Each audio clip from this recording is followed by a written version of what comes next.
अस्सलाम वालेकुम। हमारे जुबली हिल्स के तमाम भाइयों बहनों के लिए और हमारे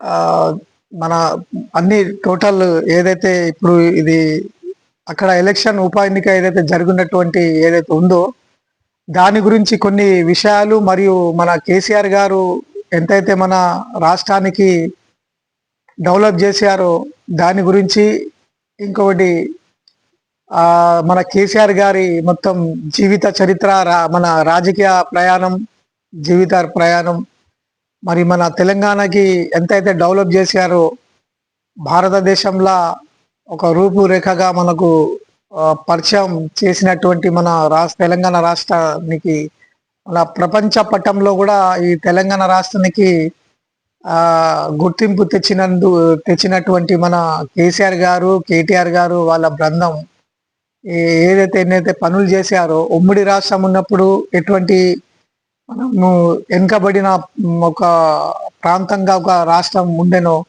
ఆ తర్వాత పోరాడి ఏ విధంగా పోరాడారు ఏ విధంగా ముందుకొచ్చి ఇంత డెవలప్ చేసిన అటువంటి మన కేసీఆర్ గారి గురించి ఆయన చేసిన పనుల అటువంటి గురించి రాష్ట్ర బడ్జెట్ గురించి మళ్ళా తెలంగాణ వ్యవసాయం గురించి రైతుల గురించి డ్యాంల గురించి చెరువుల గురించి ఐటీలో ఉద్యోగాల గురించి గవర్నమెంట్ ఉద్యోగాల గురించి బడ్జెట్ల రూపంలో అయినా కానీ ఎంతైతే చేసిన పని పని పని అటువంటి చేసిన దాని గురించి ఈరోజు కొంచెం చెప్పడం జరుగుతుంది. దీంట్లో ఏంటిదంటే ఇది అందరికీ వర్ధిస్తుంది. మన ఏదైతే మన బీఆర్ఎస్ పార్టీలో ఎందరైతే గ్రౌండ్ లెవెల్ నుంచి ఏదైతే కార్యకర్తలు ఉన్నారో మళ్ళా నాయకులు ఉన్నారో మరి ఎమ్మెల్యేలు మాజీ ఎమ్మెల్యేలు ప్రజెంట్ ఎమ్మెల్యేలు ఎంతమంది అయినా మన బీఆర్ఎస్ పార్టీకి చెందిన వాళ్ళు ఎంతమంది అయితే ఉన్నారో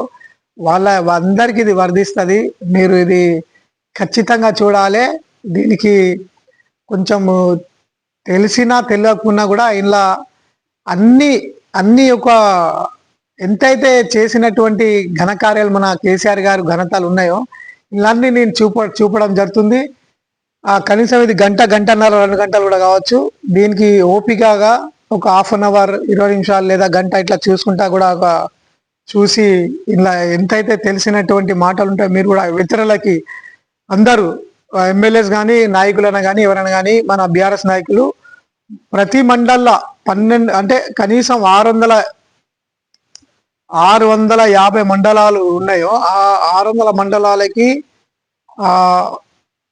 మన మీటింగ్స్ పెట్టి వాళ్ళకి ప్రచారంలో కూడా ఇవి చెప్పడం జరగాలని స్థానిక ఎన్నికలకైనా మన నెక్స్ట్ వచ్చే ఎమ్మెల్యేలకైనా కూడా ఈ పనికి వస్తుంది. ఎలక్షన్స్కి ఖచ్చితంగా మీరు కూడా ఇవి కొన్ని ఇలా చెప్పినటువంటి మాటలు కూడా మీరు చెప్పాలని కోరడం జరుగుతుంది. గౌరవనీయులైన మన రాష్ట్రం తెచ్చి ఇంత డెవలప్ ముందుకు తీసుకెళ్లిన మన కేసీఆర్ గారికి ప్రియమ నాయకుడు మన కేసీఆర్ గారికి ధన్యవాదాలు నమస్కారం చెప్పుకుంటూ మరి అలాగే మన ఐటీ మినిస్టర్ మాజీ మన కేటీఆర్ గారికి అలాగే మన గౌరవనీయ ఐపీఎస్ ఇన్ఛార్జ్ డీజీపీ మన చేసినటువంటి మన గురుకుల సెక్రటరీ మరియు రాష్ట్రపతి పోలీస్ అవార్డు తీసుకున్నటువంటి మన ప్రవీణ్ కుమార్ సార్ గారికి అలాగే హరీష్ రావు గారికి వాళ్ళ ఏదైతే బృందం ఉన్నా వాళ్ళకు కూడా ఎంతో కష్టపడి ఉద్యమకారులకు కూడా ఇది చాలా ధన్యవాదాలు నమస్కారం తెలుపుతూ చెప్పడం జరుగుతుంది. ముఖ్యంగా ఏదైతే మనకు జూబ్లీ హిల్స్ ఉప ఎన్నిక వచ్చిందో అది ఒక సాధారణమైన ఎన్నిక కాదు. ఏదైతే 5 సంవత్సరాలకు ఒకసారి వచ్చే పోరాడి హోరాహోరీగా క్యాన్లు చేసుకుంటా ఒకరికొకరు వ్యతిరేకత మాట్లాడుకుంటా ఎలక్షన్ జరిగేటట్టు ఎలక్షన్ కాదు. అది జరగనాటి ఒక దుర్ఘటనలో ఏదైతే మన మాగంటి గోపీనాథ్ గారు మరణ చెందిన తర్వాత ఏదైతే వచ్చినటువంటి ఇది ఉప ఎన్నిక, ఈ ఉప ఎన్నికకి కనీసం సానుభూతిగా మానవతంగా ఆలోచించి అసలైతే ఏదైనా రూల్స్ ప్రకారంగా ఉంటే ఇది మన అసెంబ్లీ సాక్షిగా అంటే అసెంబ్లీ క్యాబినెట్ మినిస్టర్ సెక్షన్లా ఇది కనీసం వాళ్ళు తలుచుకుంటే ఒక క్యాబినెట్ లో కూడా నిర్ణయించి ఏకగ్రీవంగా ఎన్నిక కూడా ఇవ్వడం జరుగుతుండే. ఎందుకంటే ఇది ఒక సాధారణమైన ఎన్నిక కాదు, ఒక దుర్ఘటనలో చనిపోయినటువంటి వాళ్ళే వచ్చినటువంటి ఒక ఉప ఎన్నిక. ముందే వాళ్ళ ఇంట్లో దుఃఖంతో ఉన్నటువంటి వాళ్ళ ఫ్యామిలీ మెంబర్స్ వాళ్ళు ఇంత బయటికి వచ్చి క్యానింగ్ చేసుకుంటా రాత్రి పగలు ఏదైతే ఎండాల వానల అట్లా కష్టపడి తిరుగుతున్నారో వాళ్ళకి అసలు ఇది అవసరం అంటే ఇంత తిరిగి ఎలక్షన్ కొట్లాడేంత ఈ అవసరం కూడా లేదు. ఎందుకంటే మీరు ఒక కాంగ్రెస్ ప్రభుత్వం మన సీఎం క్యాబినెట్ మినిస్టర్ ఏదైతే ఉంటుందో వాళ్ళు నిర్ణయించి కూడా ఇటువంటి ఎలక్షన్స్ వస్తే ఒక ఏకగ్రీవంగా ఎన్నిక ఇస్తే బాగుంటుందని కోరడం జరుగుతుంది. ఎందుకంటే ఒక గవర్నమెంట్ సర్వెంట్ కూడా వాళ్ళ ఇంట్లో ఎవరైనా అట్లా జరగనాటువంటి జరిగితే ఇటువంటిది వాళ్ళ ఇంట్లో ఒక జాబ్ ఇస్తారు వాళ్ళకి కూడా. మరి పొలిటికల్ అంటే రాజకీయంగా కూడా ఏదైనా సవరణల 395 ఆర్టికల్ సెక్షన్ ఏదైతే మన రాజ్యాంగం ఏదైతే సవరణ ఉన్న దానిలో ఉన్నదో లేదో కానీ మరి ఈ అసెంబ్లీలైనా తీర్మానించి ఇట్లా ఇవ్వాలని కోరడం జరుగుతుంది. ఎందుకంటే దుఃఖంలో ఉండి కూడా ఏం పోరాడి ఏం ఎలక్షన్కి ఎంత దుఃఖంతో ఉంటారో అందరికీ తెలిసి ఉంటుంది దీని గురించి. కానీ ఏకగ్రీవంగా ఎన్నికస్తే బాగుంటుందని ఉద్దేశం ఉండే, కానీ అట్లా జరగలే. ఎలక్షన్ జరుగుతుంది అక్కడ, ఎలక్షన్లో క్యాన్వసింగ్లో కూడా పాల్గొంటున్నారు. అయితే అయినా వాళ్ళు క్యాన్వింగ్ చేసుకుంటా మన గెలుపునకు ప్రయత్నిస్తుంటే మరి కాంగ్రెస్ ప్రభుత్వమైనా బీజేపీ ప్రభుత్వమైనా జాలి చూపించక సానుభూతి చూపించక ఏదో ఒక చిన్న సమస్యలు లేవనెత్తి వాళ్ళకి ఎలక్షన్ కొట్లాడకుండా సెంటర్లో ఏదైతే వచ్చి ఇట్లా చేయడం జరుగుతుందో ఇది చాలా దారుణం. ఎందుకంటే అసలైతే ఏకగ్రంగా ఎన్నిక అయ్యాలి, కానీ అన్న కూడా వచ్చి పోరాడి మనం గెలవాలని ముందుకు వచ్చి ఇట్లా నామినేషన్లు ఇవ్వడం జరిగింది.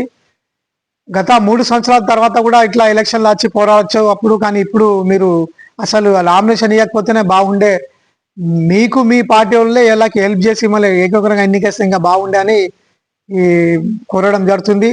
కానీ ఎలక్షన్లు అయితే జరుగుతుంది, క్యాన్వసింగ్ జరుగుతుంది, కానీ వ్యతిరేకంగా మాట్లాడక మరి ఉంటే బాగుంటుందని కోరడం జరుగుతుంది. ఎందుకంటే అక్కడ మీరు చేసినటువంటి పనులు కూడా లేవు. కాంగ్రెస్ ప్రభుత్వం మన బీఆర్ఎస్ ప్రభుత్వం అంటే ఎన్నో చేసిన ఉన్నాయి మన ఘనతలు. అక్కడ మన జూబ్లీ హిల్స్కైనా కానీ సిటీకైనా కానీ వాళ్ళు 10 సంవత్సరాలు ఏదైతే చాలా కొట్లాటలను కానీ క్రైమ్ అయినా కానీ దొంగతనాలను కానీ నాయకుల మీద కేసులు పెట్టడాన కానీ దౌర్జన్యాలు కానీ మళ్ళా మహిళలకు ఏదైనా కేసులైనా అటువంటి అయినా కానీ ఇటువంటి 10 సంవత్సరాల్లో ఏమి కాలే. చాలా మంచిగా పరిపాలన అందించిన మన ఏకైక ప్రభుత్వం మన కేసీఆర్ గారి ప్రభుత్వమే అని కోరడం జరుగుతుంది. అక్కడ జూబ్లీ హిల్స్ ప్రజలకైనా కానీ హైదరాబాద్ ప్రజలకైనా కానీ తెలంగాణ ప్రజలకైనా కానీ అది మనసులో పెట్టుకొని జూబ్లీ హిల్స్ ప్రజలు మాగుంటి సునీత గవర్నలైన మాగుంటి సునీత గోపీనాథ్ వాళ్ళ భార్య మిస్సెస్ కి తప్పకుండా మంచి ఓట్లు వేసి గెలిపియాలని కోరడం జరుగుతుంది. ఇది మాట్లాడిన తర్వాత ఇది హైదరాబాద్ ఏదైతే ఇక్కడ మొత్తం గ్రూప్స్ ఉన్నాయో అలా వేయడం జరుగుతుంది. ఇది ఈ స్పీచ్ ప్రెస్ మీట్ స్పీచ్ ఇది వీడియో. ఇంకొకటి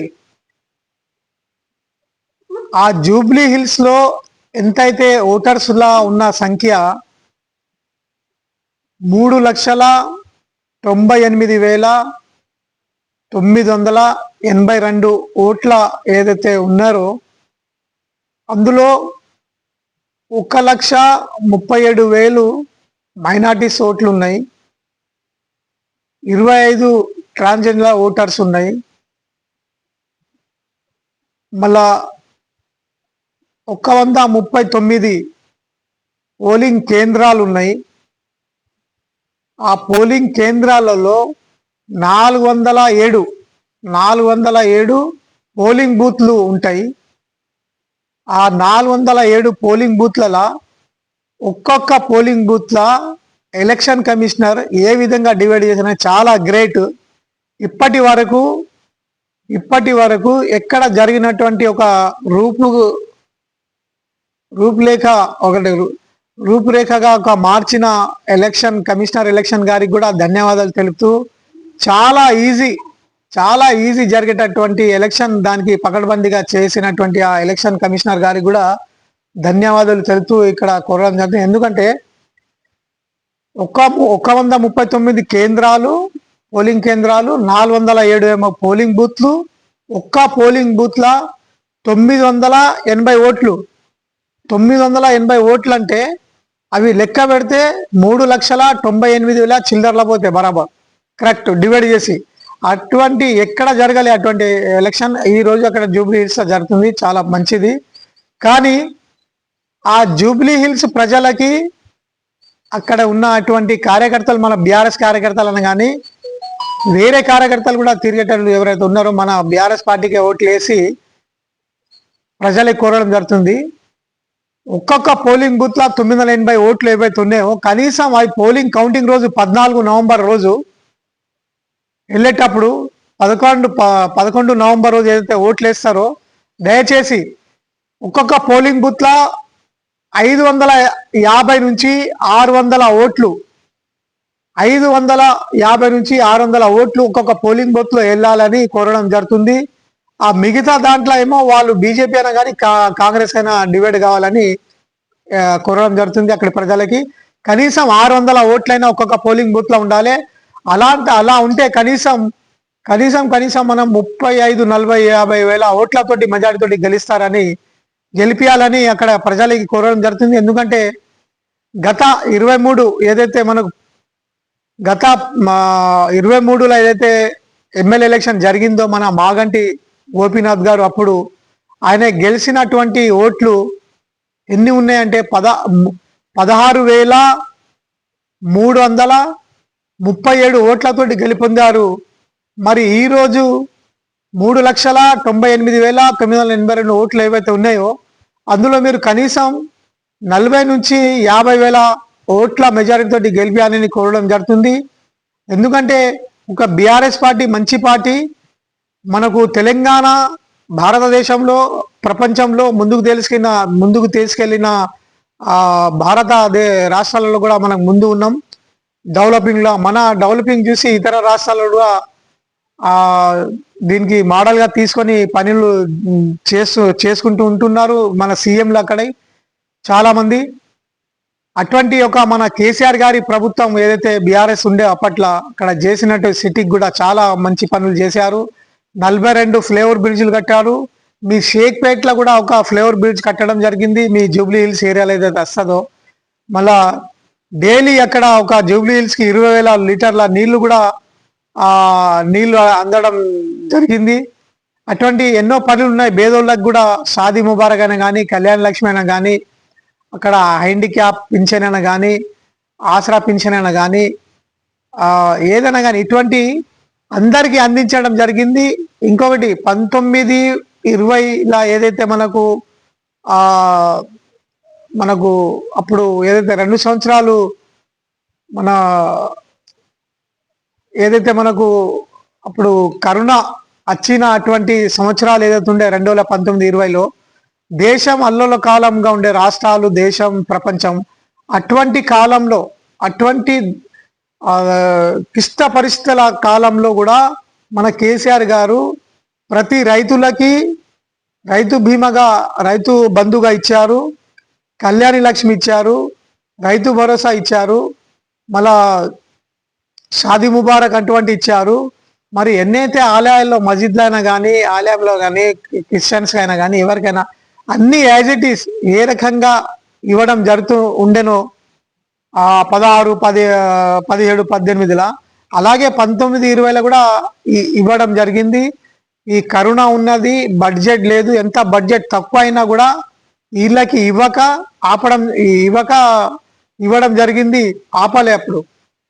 మరి అటువంటి మన కేసీఆర్ గారు మరి ఇక్కడి నివాసిస్తున్న తెలంగాణ ప్రజలకి, రైతులకి, జూబ్లీ హిల్స్ ప్రజలకి, హైదరాబాద్ సిటీకి కూడా మరి చాలా చక్కగా తీర్చిదిద్దారు కదా, మరి ఇచ్చారు కదా. మరి ఇది మీరు మనసులో పెట్టుకుని ఆ జూబ్లీ హిల్స్ కి అక్కడ ఎలక్షన్ల ఓట్లు మంచి ప్రతి బూత్ లో 600 650 ఓట్ల వరకు వెళ్ళాలని నవంబర్ 14 రోజున కోరడం జరుగుతుంది. ఏదైతే మీరు నవంబర్ 11 ఓట్ ఎలక్షన్ ఉన్నదో ఆ రోజు మార్నింగ్ పూట మనం కేసీఆర్ గారి ప్రభుత్వానికి కారు గుర్తుకు ఓటు వేస్తున్నామని మాగంటి గోపీనాథ్ మిసెస్ సునీత గారికి ఓటు వేసి గెలిపించాలని అక్కడి జూబ్లీ హిల్స్ ప్రజలకి కోరడం జరుగుతుంది.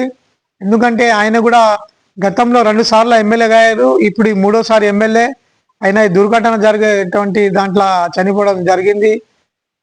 అయితే మీరు తప్పకుండా గెలిపించాలని కోరడం జరుగుతుంది. ఇంకోటి, హైదరాబాద్ సిటీ ఎంతైతే డెవలప్ అయిందో మీ ముంగట్టి ఉన్నది 10 సంవత్సరాలు మంచిగా ఉండండి. ఇది 14,056 నుంచి 19,056 నుంచి 2013 వరకు గత 60 సంవత్సరాలలో ఎంతైతే ప్రభుత్వాలు మనం పరిపాలించిందో రాష్ట్రానికి, ఉమ్మడి రాష్ట్రం ఉన్నప్పుడు హైదరాబాద్కైనా కానీ తెలంగాణ డిస్టిక్లైనా కానీ డెవలపింగ్లో పెట్టినటువంటి పైసలు 4,50,000 కోట్ల రూపాయలు. అంటే 60 సంవత్సరాలలో చేసినటువంటి ప్రభుత్వాలు తెలంగాణ డిస్టిక్లోనే కానీ హైదరాబాద్ డిస్టిక్లో అయినా కానీ 450 లక్షల కోట్ల రూపాయలు. అదే మన కేసీఆర్ గారు 2014 నుంచి 13 వరకు, 2014 నుంచి 23 వరకు, అంటే 9.5-10 సంవత్సరాలు, ఆ 60 సంవత్సరాలలో 4,50,000 కోట్ల రూపాయలు, ఈ 10 సంవత్సరాలలో 14,80,000 కోట్ల రూపాయలు. మంచిగా వినండి, 14,80,000 కోట్ల రూపాయలు మన తెలంగాణ డిస్టిక్లో హైదరాబాద్ సిటీలో పెట్టడం జరిగింది. మరి ఆ 60 సంవత్సరాలు చేసిన ఘనత ఎక్కువనా, ఈ 10 సంవత్సరాల 14,80,000 కోట్ల రూపాయలు ఎక్కువనా? ఆలోచించండి మీరు ప్రజలారా, అక్కడి జూబ్లీస్ అయినా కానీ తెలంగాణ ప్రజలైనా కానీ. ఇది చాలా విషయాలు ఉన్నాయి. ఇక ముందు నేను మాట్లాడుతున్నా ఇంకా. అయితే కనీసం ఇది గుర్తించుకోవాలి. ఏదైతే మనకు 6 గ్యారెంటీలని కాంగ్రెస్ ప్రభుత్వం చెప్పి ప్రభుత్వం మీద రావడం జరిగింది, ప్రభుత్వంలో ఎక్కడం జరిగింది 6 గ్యారెంటీలు. మరి కేసీఆర్ గారు 166 గ్యారెంటీలు ఇచ్చారు, 166 పథకాలు ఇచ్చారు. అవి అయితే ఎప్పుడు చెప్పలే. అది మేమే ఎమ్మెల్యేలను కానీ మేమైనా కానీ ఇంకెవరైనా కానీ చెప్పక 23లో ఇట్లా కొంచెం ఓడిపోవడం జరిగింది. అది చెప్తే అందరికి తెలిసిపోతుంటే ఇది మనకు ఈరోజు మనము ఓడిపోకపోవు మన ప్రభుత్వం ఉంటుండే. ఎందుకంటే ఎప్పుడైనా రైతులకి, ప్రజలకి, అందరికీ ఇట్లా చెప్పుకుంటా పోవాలి, మోటివేట్ చేయాలి, అన్ని విషయాలు చెప్పాలి, ఖచ్చితంగా చెప్పాలి. 166 ఎక్కడ, 6 గ్యారెంటీలు ఎక్కడ? ఆ 6 కూడా చక్కగా ఇయ్యలేకపోతున్నారు. ఇచ్చినా కూడా అది కేసీఆర్ గారు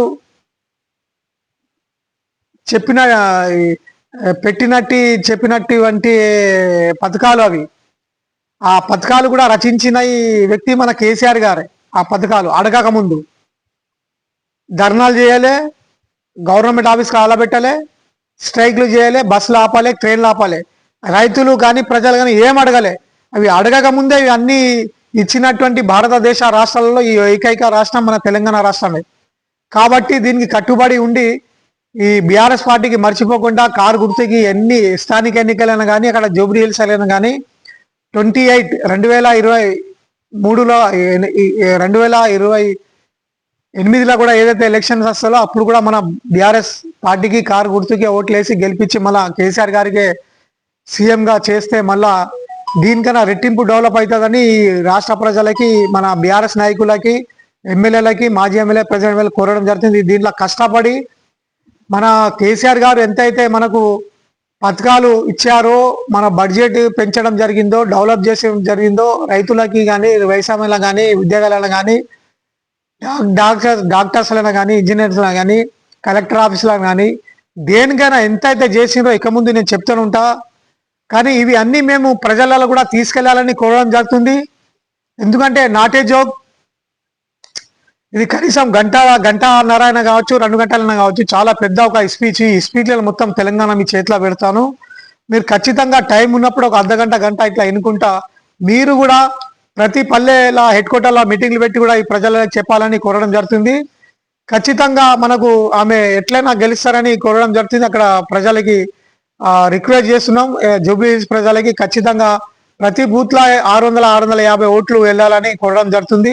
ఎందుకంటే 3,98,982 ఓట్లు ఏవైతే ఉన్నాయో ఖచ్చితంగా ఒక్కొక్క పోలింగ్ బూత్ 407 పోలింగ్ బూత్ల 600 ఓట్లు ఖచ్చితంగా వెళ్ళాలని కోరడం జరుగుతుంది. ఇంకోటి మన కేసీఆర్ గారు బీఆర్ఎస్ కి ఎందుకు గెలిపియాలి, కార్కి ఎందుకు ఓట్లు వేయాలి ఇప్పుడు చెప్పడం జరుగుతుంది. ఎంత కష్టపడి మన తెలంగాణ రాష్ట్రం ఎంత వెనుకగా ఉండే, మన ఉమ్మడి రాష్ట్రం ఇప్పుడు మనకు ఎంత అయితే మనకు వెనుక పెట్టినరో అది కూడా నేను చెప్తాను. ఏ రకంగా డెవలప్ చేసి ముందుకు వచ్చారో మన కేసీఆర్ గారు. ఫస్ట్ మన కేసీఆర్ గారి జీవిత ప్రయాణం, ఒక రాజకీయ ప్రయాణం చెప్పడం జరుగుతుంది. అది కొంచెం మీరు వినండి. ఆ తర్వాత మొత్తం డెవలపింగ్ ఎట్లా ఏ విధంగా జరిగిందో, ఎంతవరకు చేశారో ఆయనే మనం కేసీఆర్ గారికి రుణపడి ఉన్నాం. ఎందుకంటే అది మన భారతదేశ చరిత్ర పటంలో మన రాష్ట్రం 10 సంవత్సరాల ఏదైతే 60 సంవత్సరాలు ఏదైతే డెవలప్ కాని రాష్ట్రాలు ఉన్నాయో ఈ 10 సంవత్సరాల మన తెలంగాణ రాష్ట్రానికి ముందుకు ఎంతవరకు తీసుకెళ్ళిందో, ఇలా ఎంత అయితే మనకు ఎన్ని లక్షల కోట్లు పెంచడం జరిగి ఎన్నెన్ని పనులు చేసిందో ఇవి నేను చెప్పడం జరుగుతుంది. వినండి, ఇప్పుడు నేను చెప్తాను.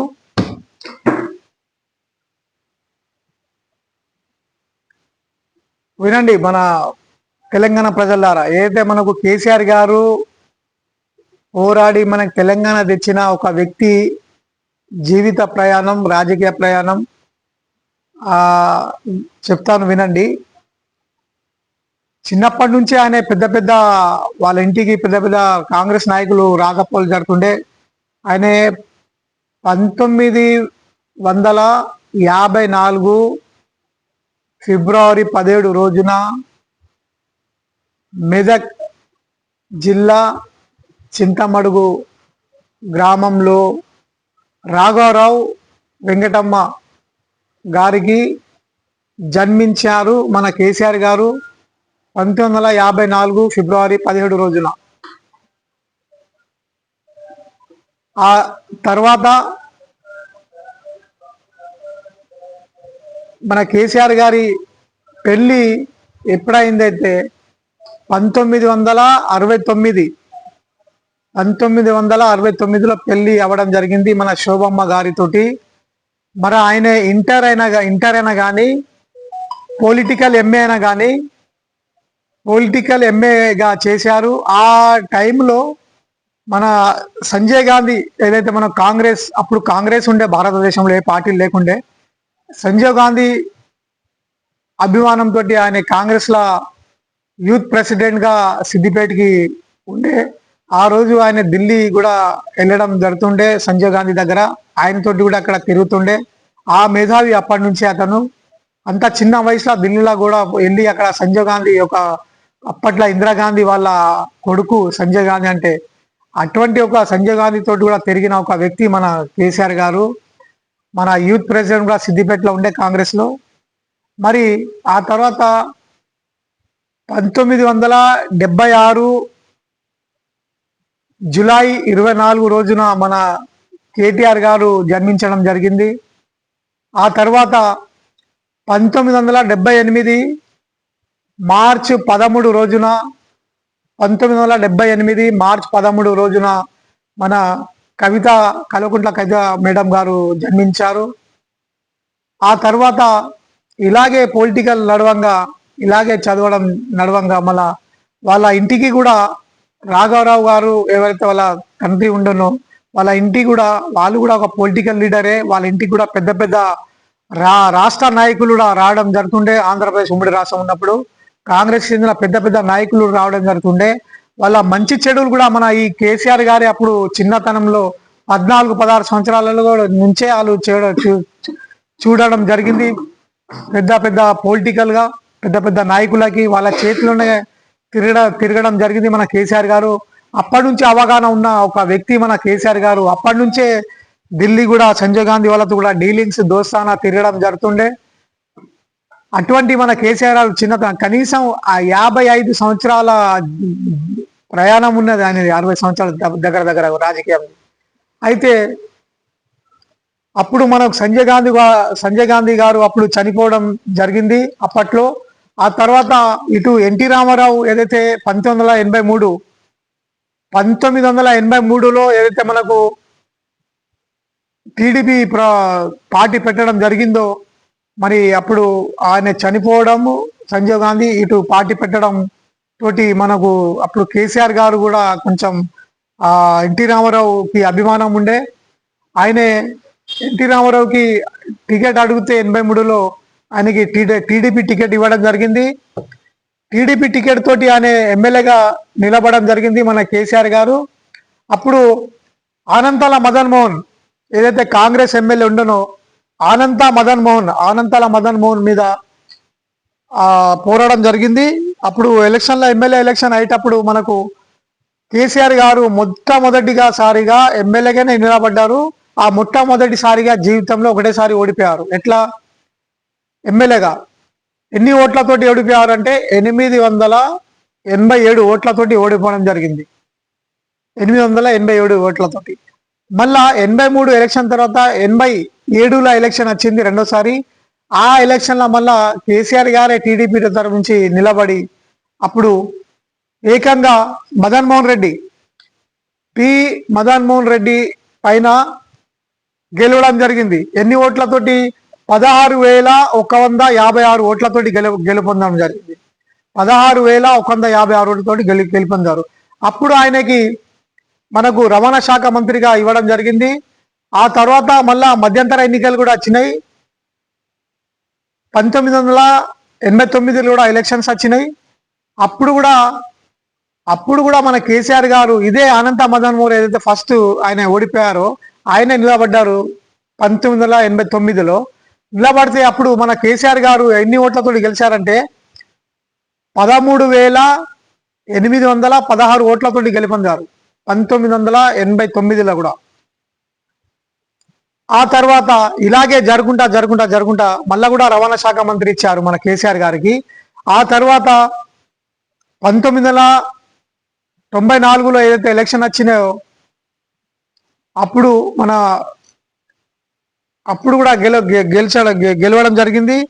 ఆ తర్వాత మన ఎన్టీ రామారావు సీఎం ఉన్నప్పుడు మన చంద్రబాబు గారు 166 వైశా హోటల్లో 160 ఎమ్మెల్యేలకి అక్కడ నిర్బంధించి అంటే అక్కడ గెస్ట్ హౌస్ ఒక హోటల్లో పెట్టి చంద్రబాబు సీఎం కావాలని ఏదైతే ప్లాన్ చేసి వాళ్ళు చంద్రబాబు సీఎంగా అయ్యిందో అప్పుడు మన కేసీఆర్ గారు కూడా హెల్ప్ చేయడం జరిగింది.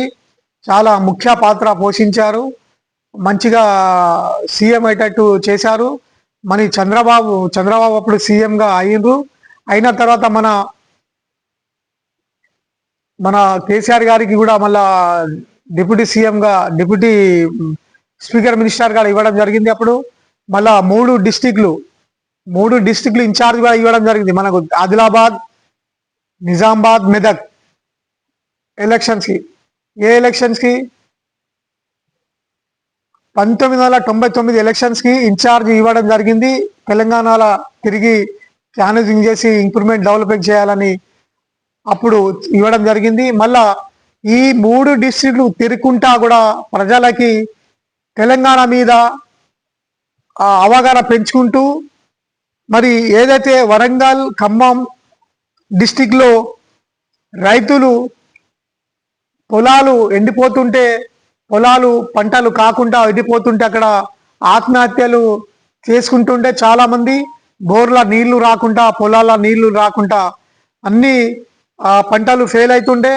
ఇది ఖచ్చితంగా వరంగల్, ఖమ్మం ప్రజలకి తెలుసు. ఇది చాలా మంది చనిపోతుంటే మన ఇదే కేసీఆర్ గారు ఆయన బృందం ఎవరైతే కేసీఆర్ గారితో ఎవరైతే సర్కిల్ ఉండనో ఇన్నయ్య గారు, వినోద్ గారు, వి ప్రకాష్ గారు ఈ నలుగురు ఖచ్చితంగా తిరుగుతుండే. మళ్ళా అందులో ఒక నరేందర్ గారు కూడా ఉండే అప్పట్లో. ఇంకో ఆయన ఉండే. ఈ 6-7 మంది ఖచ్చితంగా చాలా మన కేసీఆర్ గారితో ఉండేది. 3 అయితే తప్పకుండా ఉండే. వి ప్రకాష్ గారు, ఇన్నయ్య గారు, వినోద్ గారు. మరి వరంగల్, ఖమ్మంలో డిస్టిక్ లా పోయి కూడా రైతులకి ఎక్కడైతే ఆత్మహత్యలు చేసుకున్నారో అక్కడ తిరిగి వాళ్ళ ఇండ్లకు పోయి సానుభూతిగా చూపించి మాట్లాడి ఎందుకు చనిపోయారు, ఎట్లా చేశారని అడిగి తెలుసుకుని మంచి చెడులు వాళ్ళకి డబ్బులు కూడా ఇవ్వడం జరుగుతుండే, వాళ్ళ నష్టపరిహారాలంట ఇవ్వడం జరుగుతుండే. ఒక్కొక్క రోజు అయితే 5 మంది చనిపోతుండే, ఒక రోజు 2, ఒక రోజు 8, ఒక రోజు 10, ఒక్కరోజు అయితే 14 మంది కూడా చనిపోవడం జరిగింది. అవి పేపర్లో కూడా రాకపోయింది, అప్పుడు ప్రభుత్వాలు కూడా పేపర్లో ఇవ్వకపోయేది. ఇది ఎందుకంటే తెలంగాణ భూమి మొత్తం ఎండిగా ఉండే. మనకు తెలంగాణ భూమి 2,40,00,000 ఎకరాలు ఉన్నది. 2,40,00,000 ఎకరాలు ఉన్నది. అందులో మనకు 8 నుంచి 10 లక్షల ఎకరాలకు పంట సాగుతుండే. మరి ఈ మిగతా డివైడింగ్ చేస్తాను నేను అది. అయితే మనకు ఎండలు ఎండిపోతుండే. చాలా మంది వాళ్ళు పెళ్లికి అప్పు చేసిన పైసలు కూడా వెళ్ళక రైతులు ఆత్మహత్య చేసుకుంటుండే. చదువుకి ఫీజులు కట్టడానికి కూడా వాళ్ళకు వెళ్ళక అట్లా కూడా రైతులు చనిపోతుండే, అప్పుల బాధతో చనిపోతుండే. ఇవి చాలా ఘోరంగా జరుగుతుండే మన తెలంగాణలో జరుగుతుండే. మనకు ఇక్కడ నాగార్జున సాగర్ అయినా ఏ సాగర్ అయినా అక్కడ నుంచి ఆంధ్రాకి చాలా నీళ్లు పోతుండే, అక్కడ కలకలాడుతుండే, పంటలు అయితే బాగుంటాయి. మన తెలంగాణ మాత్రం అయితే కాకపోవు. ఇవన్నీ మనకు కనిపిస్తుండే మన కేసీఆర్ గారు వాళ్ళ బృందం. అయితే మన కేసీఆర్ గారు ఇట్లా ఉంటే నడవది, మన తెలంగాణ రైతులకి ఎట్లా చేయాలని చాలా చూసి ఆలోచించి ఇది మనం తెలంగాణ పోరాడి ఎట్లా తెలంగాణ తీసుకోవాలి అని అంటే ఆయన మనసులో వచ్చి చాలా ఇంకా లోతుగా ఆలోచించి రైతుల కోసం మొత్తం తెలంగాణ మొత్తం తిరగడం చాలు చేశారు, అవగాహన పెంచుకున్నారు. మళ్ళా ప్రతి పల్లెకి అయినా కానీ, మండలానికి కానీ, డిస్టిక్లైనా కానీ అన్ని తిరుగుకుంటా వెళ్ళారు ఈ బృందంతో. మరి శంకరయ్య సార్ ఏదైతే ప్రొఫెసర్ జయశంకర్ సార్ ఏదైతే ఉన్నారో వాళ్ళ దగ్గర కూడా పోవడం జరిగింది. మరి తెలంగాణ ఎట్లా చేస్తే ఎట్లా ఉంది అట్లా అవగాహన ఒక కమిటీగా ఏర్పడి మాట్లాడుకొని మళ్ళా బయటికి వచ్చి చాలా నియోజకవర్గాలైనా కానీ, డిస్టిక్లైనా కానీ తిరిగి చాలా ఖచ్చితంగా మంచిగా చేసి మరి ఇదే 99 ఎలక్షన్స్ రావడం జరిగింది. 99 ఎలక్షన్స్లో కూడా ఇది కేసీఆర్కి అడ్వైజ్ ఇచ్చింది కూడా మన కేసీఆర్ గారే. ఏంటంటే మన కేసీఆర్ గారే ఎవరికి చంద్రబాబు జన్మభూమి అనే ఒక స్కీమ్ చెప్పడం జరిగింది. ప్రజల దగ్గర పరిపాలన అనేది కూడా చెప్పడం జరిగింది. ఇటువంటి దాంట్లో చాలా మన పెట్టి ఒక వన్ సైడ్గా మన కేసీఆర్ గారి ఒక బృందంగా వాళ్ళ నాయకత్వం కూడా పెరగడం జరిగింది. ఆ నాయకత్వాన్ని చంద్రబాబు నాయకత్వం కూడా కలిసి టీడీపీ ప్రభుత్వం రావడం జరిగింది. అప్పుడు ఏకగ్రంగా మనకు చంద్రబాబు సీఎం అయినరు. అప్పుడు మన కేసీఆర్ గారికి ఓట్లు వచ్చిన సంఖ్య ఎంత అంటే డబుల్ అయినాయి. మన కేసీఆర్ గారు 1999లో ఎన్నైతే ఓట్లతోటి గెలుపొందారో 27,559 ఓట్లతోటి గెలుపొందారు. 27,559 ఓట్లతోటి గెలుపొందడం జరిగింది. మరి ఇంత చేసినందుకు ఆయనకి మళ్ళా మన కేసీఆర్ మన చంద్రబాబు గారు సీఎంగా చంద్రబాబు సీఎం అయిన తర్వాత మన కేసీఆర్ గారికి డిప్యూటీ మినిస్టర్ ఇవ్వడం జరిగింది. మరి డిప్యూటీ మినిస్టర్ తర్వాత డిప్యూటీ స్పీకర్ మినిస్టర్ ఇవ్వడం జరిగింది. ఆ పదవి కూడా సక్రమంగా చేసుకుంటూ మన తెలంగాణ ఎట్లా తేవాలనే అదే ఆలోచనతో ఉండే ఆయనే. ఆ తెలంగాణ ప్రజలకి న్యాయం చేయాలి, రైతులకు న్యాయం చేయాలి, నియామకాలు ఇవ్వాలి, బడ్జెట్ పెంచాలి, డెవలప్ చేయాలి, అదే ఆలోచనతోటి అక్కడి నుంచి మొదలైంది మన తెలంగాణ ఉద్యమం లాగా. చాలా రాత్రి పగలు నిద్ర కూడా చేయక అదే ఆలోచనతోటి అదే బృందంతో చాలా తిరగడం జరిగింది. అదే రానే వచ్చింది ఆ రోజు ఏదైతే తిరిగి మనకు 2001 మంచిగా ఉండండి 2001 ఏప్రిల్ మార్చి 17 తారీఖు రోజు మనకు ఏదైతే అక్కడ బహిరంగ సభ సింహగర్జన అయితే కరీంనగర్లో పెట్టడం జరిగింది. 2 లక్షల మంది రావడం జరిగింది. ఎంతైతే అనుకున్నారో దానికన్నా రెట్టింపు వచ్చిండ్రు. సింహగర్జన అయితే మనకు అక్కడ మీటింగ్ జరగడం జరిగింది కరీంనగర్లో. తెలంగాణ ఉద్యమంలో మొట్టమొదటి పెద్ద మీటింగ్ 2 లక్షల మందితోటి మన భారతదేశంలో కూడా కనీసం 6 నుంచి 8 రాష్ట్రాల నుంచి అక్కడ ముఖ్య నాయకులు కూడా రావడం జరిగింది ఆ కరీంనగర్ ఎలక్షన్కి. అప్పుడు బహిరంగంగా ఎంతైతే మంది చాలా సంతోషంగా అందరు పాల్గొన్నారు అంటూ అలా ఆ మీటింగ్లలో ఆయన పదవికి రాజీనామా చేసి ఆయన మన పదవికి రాజీనామా చేసి ఆ మీటింగ్ పెట్టడం జరిగింది. మీటింగ్కి 8 రాష్ట్రాల నుంచి ముఖ్య నాయకులు రావడం జరిగింది. అలా జమ్మూ కాశ్మీర్ నుంచి వచ్చారు, బీహార్ నుంచి వచ్చారు, మహారాష్ట్ర నుంచి వచ్చారు, తమిళనాడు నుంచి వచ్చారు, కేరళ నుంచి వచ్చారు, ఇంకా ఇతర రాష్ట్రాల నుంచి వచ్చారు ముఖ్య నాయకులు. వాళ్ళు కూడా ఈ మీటింగ్లో పాల్గొనడం జరిగింది. వాళ్ళు కూడా మద్దతు ఇచ్చారు. 30 భారతదేశంలో 30 పార్టీలు సంబంధించిన వాళ్ళు కూడా మన తెలంగాణ కేసీఆర్ నాయకత్వానికి బలపరిచారు. వాళ్ళు అలగ్ కావాలని వాళ్ళు కూడా కోరడం జరిగింది, సపోర్ట్గా ఇచ్చారు. అంటే అటువంటి మూమెంట్ వరకు తెచ్చిన ఏకైక వ్యక్తి మన కేసీఆర్ గారే. అందుకే ఆయనకి మన తెలంగాణ ప్రజలు, రైతులు కానీ ఎల్లకాలం ఎలక్షన్ వచ్చినా కూడా ఆయన పార్టీకి కారు గుర్తుకు ఓటేయాలని అనడం జరుగుతుంది. ఎంతో కష్టంతో వచ్చింది, అట్టిగానే రాలే. ఇట్లా ఒకవేళ కేసీఆర్ గారు లేకపోతే పను నాయకత్వం ఇచ్చకపోతే ఇప్పటి వరకు కూడా మన తెలంగాణ అలా కాకపోతే మీరు అర్థం చేసుకోవాలి.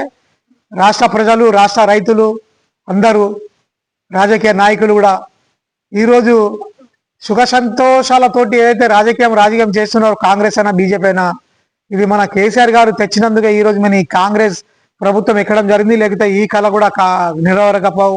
ఎందుకంటే ఈ తెలంగాణ రాష్ట్రం వచ్చింది, మనము గెలిచినట్టు అనుకుంటున్నారు. కానీ ఒకవేళ రాకపోతే కేసీఆర్ గారు లేకపోతే తెలంగాణ రాష్ట్రం కూడా రాకపోవు. గమనించాలి, ఆలోచించాలి, చూడాలి దీనికి రాష్ట్ర ప్రజలు, రైతులు, నాయకులు కూడా. ఎందుకంటే ఎంత కష్ట పరిస్థితుల్లో ఇది వచ్చిందో. మళ్ళీ ఇంకొకటి, ఏదైతే 2001 ఏప్రిల్ 27 రోజున ఏదైతే టిఆర్ఎస్ ప్రభుత్వం, టిఆర్ఎస్ పార్టీ అని మన కేసీఆర్ గారు ఒక కొత్త రూపకల్పన చేశారు. తెలంగాణ పార్టీ టిఆర్ఎస్ పార్టీ పెట్టడం జరిగింది. ఆ తర్వాత మొట్టమొదటిగా రాజీనామా చేసి మళ్ళా ఆ టిఆర్ఎస్ పార్టీ నుంచి తెలంగాణ రాష్ట్రంలో టిఆర్ఎస్ పార్టీ నుంచి మొట్టమొదటిగా గెలిచిన వ్యక్తి మన కేసీఆర్ గారే. ఆ కేసీఆర్ గారు అప్పుడు మొట్టమొదటిగా రాజీనామా చేసి టిఆర్ఎస్ పార్టీ నుండి నిలబడి గెలిచిన ఓట్లు సంఖ్య ఎన్నో రెట్టింపులు, 4 వంతులు ఎక్కువ వచ్చినాయి. ఎంత వచ్చినాయి అంటే 58,000, మంచిగా ఉండండి, 58,712 ఓట్లతోటి గెలుపొందడం జరిగింది. 58,712 ఓట్లతోటి గెలుపొందడం జరిగింది. ఆ తర్వాత మంచిగా క్యానింగ్ చేసుకుంటా ఇంకా ముందుకెళ్ళి మళ్ళా వేరే ఎమ్మెల్యేలు కూడా వాళ్ళకి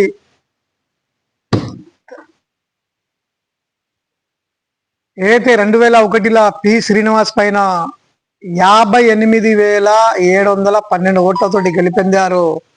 మరి తెలంగాణ రాష్ట్రంలో టిఆర్ఎస్ మొట్టమొదటిగా పార్టీలా పెట్టి ఎమ్మెల్యే గెలుపొందిన ఏకైక వ్యక్తి మన కేసీఆర్ గారి అని చెప్పడం జరుగుతుంది. ఇంకొకటి, అక్కడి నుంచి మళ్ళీ ఏదైతే 3 సంవత్సరాలు పార్టీకి ముందుకు తీసుకెళ్లారో, జై తెలంగాణ నినాదాలు చెప్పుకుంటా పోయే విద్యార్థులకి అన్ని రాష్ట్రంలో అన్ని పార్టీ అన్ని స్టూడెంట్స్ అయినా కానీ, ఇతర రాజకీయ నాయకులైనా కానీ, అడ్వకేట్స్ అయినా కానీ, మన ఆల్ ప్రజలు తీసుకెళ్ళంగా మళ్ళా 2004 ఏదైతే రానే వచ్చింది మళ్ళా ఎలక్షన్ 2004లో నవంబర్,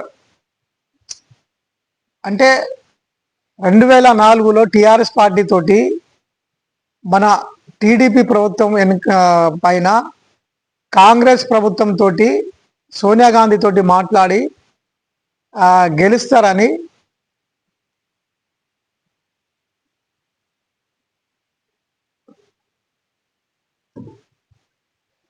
ఏదైతే 2004లో మన కాంగ్రెస్ ప్రభుత్వం, కాంగ్రెస్ పార్టీ తోటి రాజశేఖర రెడ్డి తోటి సోనియా గాంధీ తోటి మాట్లాడి ఒప్పందం జరిగిందో,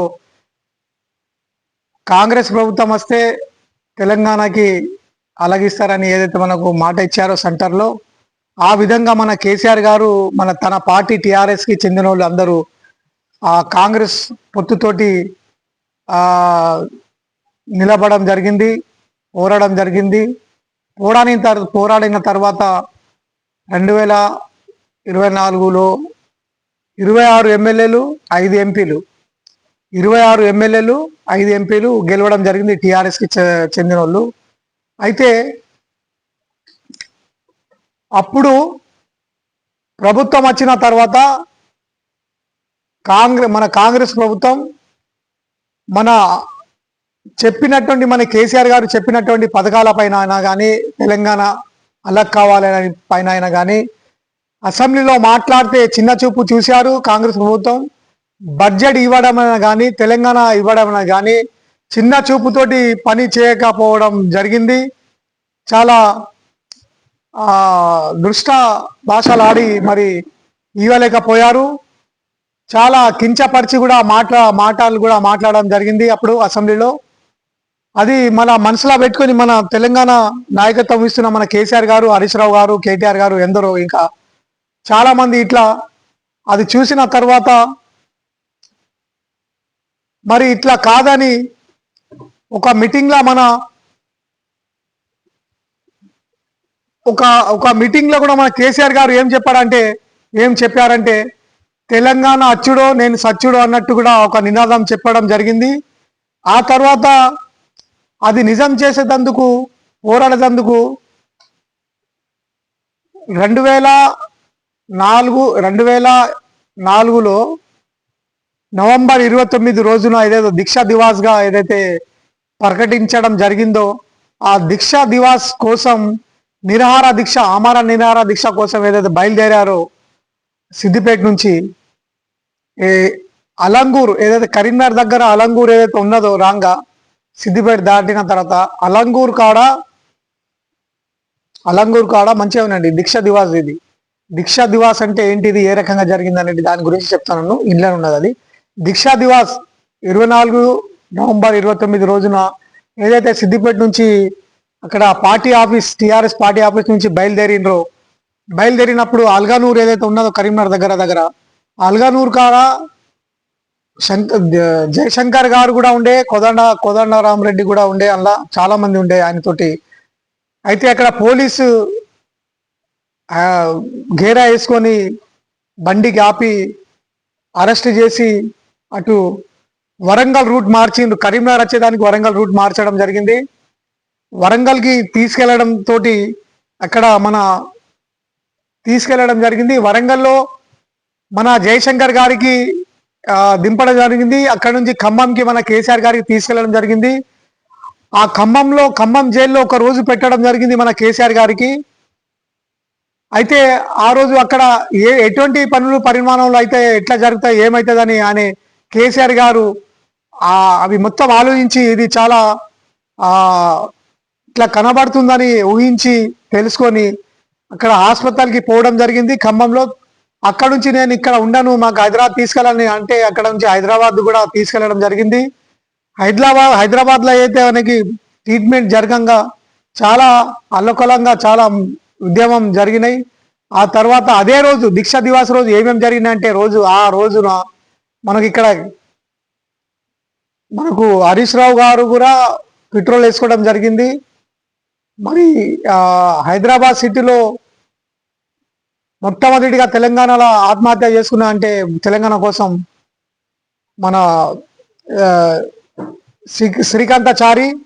ఆ శ్రీకాంతాచారి మొట్టమొదటి వ్యక్తి కాలడం జరిగింది. అంటే ఒక కేఫ్లా టీ తాక్కుంటా ఒక టేబుల్ మీద టీవీ చూసుకుంటా అల్లకలంగా నడుస్తుంది. కేసీఆర్ గారికైనా కానీ అరెస్ట్ చేసి తీసుకెళ్లారని, ఇప్పుడు తెలంగాణ వస్తుందో లేదో అని చాలా మంది ఇట్లా చూస్తుండే టీవీ. అప్పుడు మన అదే శ్రీకాంతాచారి గారు కూడా అప్పుడే ఒక చౌరస్తా కాడ కేఫ్లా టీ తాక్కుంటా ఆయన బాలనగర్ ఇక్కడ చూసుకుంటా ఆయన అరెస్ట్ అయినరు. మళ్ళీ తెలంగాణ రాదు ఎట్లనే ఉంటుందని అప్పుడే బయటికి వెళ్ళి ఆయన పెట్రోల్ వేసుకుని కాల్చుకోవడం జరిగింది. అదే రోజు మన బాల్కా సుమన్కి 18 18 లాఠీలు కొట్టారు ఇట్లా లెక్క పెట్టుకుంటా. అదే గాదారి కిషోర్ గారికి కూడా కొట్టడం జరిగింది, పోలీసులు అరెస్ట్ చేయడం జరిగింది, అల్లకలంగా జరిగింది. ఓఏ విద్యార్థులు కూడా ఉస్మానియా యూనివర్సిటీకి చెందిన వాళ్ళు కూడా చాలా మంది రోడ్ల మీద వచ్చి చాలా ఉద్యమం స్ట్రైక్లు చేయడం జరిగింది, చాలా అల్లకలంగా జరిగింది. మన కేసీఆర్ గారు కూడా ఎట్టి పరిస్థితుల్లో కూడా చాలా క్లిష్ట పరిస్థితుల్లో ఉంటే మన జయశంకర్ గారు కూడా పోయి ఇది విరమించుకోండి అని మన విరమించుకున్న చేసుకోండి అన్నట్టు కూడా ఆయన లేదు సార్ నేను చేయలేను, నేను ఖచ్చితంగా తెలంగాణ ఎట్లయినా రావాలి, నేను తెలంగాణ సచ్చుడు అలాగే ఉండాలి, ప్రజల కోసం నేను తెలంగాణ కోసం ఇంతవరకు నేను పోడతారని కూడా చెప్పడం జరిగింది. మరి చాలా మంది అప్పుడు ఏమైందంటే ఒక టాబ్లెట్ వేసుకున్న దానికి ఒక నీళ్లు లాగా జ్యూసు అంటే నీళ్లు గోళీ వేసుకుంటే అది నర్సులే వాళ్ళకి ఇవ్వడం జరిగింది, అంటే జ్యూస్ తాగినట్టు కూడా అవగాహన కూడా వచ్చి బయట చాలా అల్లకోలంగా ఇట్లా జరిగింది. కానీ అది చాలా తప్పని మళ్ళా ప్రెస్ మీట్ రిపోర్టర్సే చెప్పడం, డాక్టరే చెప్పడం జరిగింది. ఇది అంటే అనుకోకుండా జరిగిన దానికి ఇట్లా చేశానంటే అది అవగాహన చాలా తప్పు. ఎందుకంటే ఆ రిపోర్టర్స్ డాక్టరే మళ్ళీ చెప్పడం జరిగింది. అలాగే మళ్ళా సోనియా గాంధీ గారు కూడా మరి ఇది తెలంగాణ ఇస్తారని చెప్పడం జరిగితే అది విరమించుకున్నారు. విరమించుకున్న తర్వాత మరి ఆ ప్రాసెస్లా ఉండి తర్వాత మరి ఇస్తానని అనుకుంటే అప్పుడు అక్కడ మన ఆంధ్రాలో కూడా సమైక్యాంధ్ర అని కూడా పోరాటం జరిగితే అప్పుడు మనకు మళ్ళా వెనక్కి తీసుకున్నారు. వెనక్కి తీసుకున్న తర్వాత ఇంకా ఎక్కువ ముందుకెళ్ళి మన 2009 ఆ ఎలక్షన్ కూడా మనకి అని రాజశేఖర్ ఏమన్నారంటే మీరు మా సపోర్ట్ తోటి గెలవడం జరిగింది, మీ ఒక 2 ఎంపీలు మన 30 ఎంపీలు ఉన్నాయి, మరి మీరే ఆలోచించండి, అక్కడ ఇవ్వలేకపోయారు మనకు తెలంగాణ. అప్పుడు మళ్ళా రెండోసారి 2009లో ఏదైతే ఎలక్షన్ జరిగిందో మన టీడీపీ తోటి పొత్తు పెట్టుకొని మరి అప్పుడు 7 ఎమ్మెల్యేలు 2 ఎంపీలు గెలుపొందడం జరిగింది. మళ్ళా ఆ తర్వాత ఇలాగే మధ్యంతర ఎన్నికలు మళ్ళా రాజీనామా చేసి మధ్యంతర ఎన్నికలు ఏదైతే వచ్చినాయో అప్పుడు కూడా 10 ఎమ్మెల్యేలు 2 ఎంపీలు గెలవడం జరిగింది. ఆ రెండోసారి గెలిచినప్పుడు ఎంపీ 2 లక్షల మంది 2 లక్షల ఓట్లతోటి గెలుపొందడం జరిగింది. మన కేసీఆర్ గారు 2 లక్షలతోటి ఎంపీగా గెలుపొందడం జరిగింది కరీంనగర్ తోటి. అంటే ఈ రకంగా జరిగింది. అంటే ఉద్యమం ఎట్లా జరిగింది, ఆయన ఎంతవరకు పోరాడిండ్రు, ఎట్లా వచ్చింది తెలంగాణ అంటే ఈ చెప్పడం జరిగింది కొంచెం హెడ్లైన్స్. ఇంకా లోతుగా పోతే ఎన్నో ఉన్నాయి, అవి 2 రోజులు 2 నెలలు కూడా కావచ్చు చెప్పాలంటే. అది 10 సంవత్సరాల పోరాటం, 14 సంవత్సరాల పోరాటం ఒకటే అర్ధ గంటలు కూడా కాదు కదా, అంటే 2 నెలలు కూడా కావచ్చు. అంటే ఈ హెడ్లైన్స్ అంటే ఏ రకంగా జీవిత ప్రయాణం, రాజకీయ ప్రయాణం, ఉద్యమం ప్రయాణం ఏ రకంగా అయితే మనకు తెలంగాణ వచ్చింది, తెలంగాణ వచ్చిన తర్వాత ఏ రకంగా డెవలప్ చేశారు అది నేను చెప్తాను వినండి. సరే, తెలంగాణ రానే వచ్చింది 2014 జూన్, ఆ రోజున మనకు మార్చ్ అట్లా ఏదైతే మనకి ఇవ్వడం జరిగిందో తెలంగాణ అవతార దినోత్సవంగా మనం భావిస్తాం జూన్ 21కి. అయితే జూన్ 2 తారీఖుకి వచ్చిన తర్వాత మనకు మొట్టమొదటిగా అలాగైన తర్వాత మనకు తెలంగాణ టీఆర్ఎస్ ఎమ్మెల్యేల గెలుపొందారు. అప్పుడు మనకు 119 నియోజకవర్గాలు 22,000 కోట్ల రూపాయలు బడ్జెట్ ఈ రకంగా మనకు ఇవ్వడం జరిగింది. ఆంధ్ర అలాగైన తర్వాత అటు ఒక 13 జిల్లాలు పోతే 10 జిల్లాలు మనకు వచ్చినాయి. అంటే మనకు 119 నియోజకవర్గాల్లో 62,000 బడ్జెట్ తోటి మనకు కేసీఆర్ గారు టీఆర్ఎస్ ప్రభుత్వానికి 64 సీట్లతోటి గెలుపొందడం జరిగింది. గెలుపొందిన తర్వాత మన ఈ రాష్ట్ర ప్రభుత్వానికి, మన రాష్ట్ర ప్రజలకి, రైతులకి నిధులు నియామకాలు ఏ రకంగా చేయాలని ఆలోచించి చాలా ఆలోచించి ఆయన ముందుకు సాగారు. మరి బడ్జెట్కి ఎట్లా చేయాలన్నట్టు గెలిచిన తర్వాత శాఖల వారీగా ఏదైతే బడ్జెట్ పెరుగుతుందో ఆ శాఖల వారీగా పిలిపించి మాట్లాడడం జరిగింది. మాట్లాడిన తర్వాత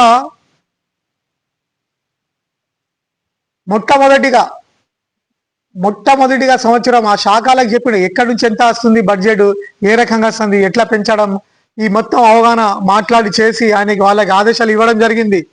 ఇచ్చిన తర్వాత ఆ శాఖల వారీగా సేమ్ యాజ్ ఇట్ ఈస్ వాళ్ళ శాఖలకు వెళ్ళి ఆ బడ్జెట్ ఎట్లా పెంచాలో చేయడం జరిగింది.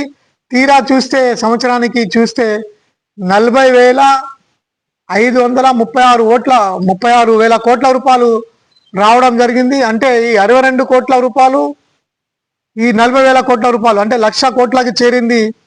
మరి ఆ సుఖ సంతోషంతో మన కేసీఆర్ గారు మొట్టమొదటిగా రైతులారా మీకోసమే ఇది, మీరు మీరు వినండి, మీరు మోసపోవద్దు, కాంగ్రెస్ మాటలకి ఓట్లు వేయద్దు, బీజేపీకి కూడా వేయద్దు, కాంగ్రెస్కి మన టీఆర్ఎస్కి ఎందుకు వేయాలంటే మీరు చూడండి 2014 నుంచి 15లో ఏదైతే బడ్జెట్ పెంచడం జరిగిందో 40,000 కోట్లు, మరి 62,000 కోట్లు, 1,00,000 కోట్ల రూపాయలు ఏదైతే 40,000 కోట్ల రూపాయలు పెంచడం జరిగిందో ఆ 40,000 కోట్ల రూపాయలు మొట్టమొదటిగా మీ రైతులకే పెట్టడం జరిగింది. దేనికి పెట్టారు? చెరువుల మన దీనికి చెరువులకి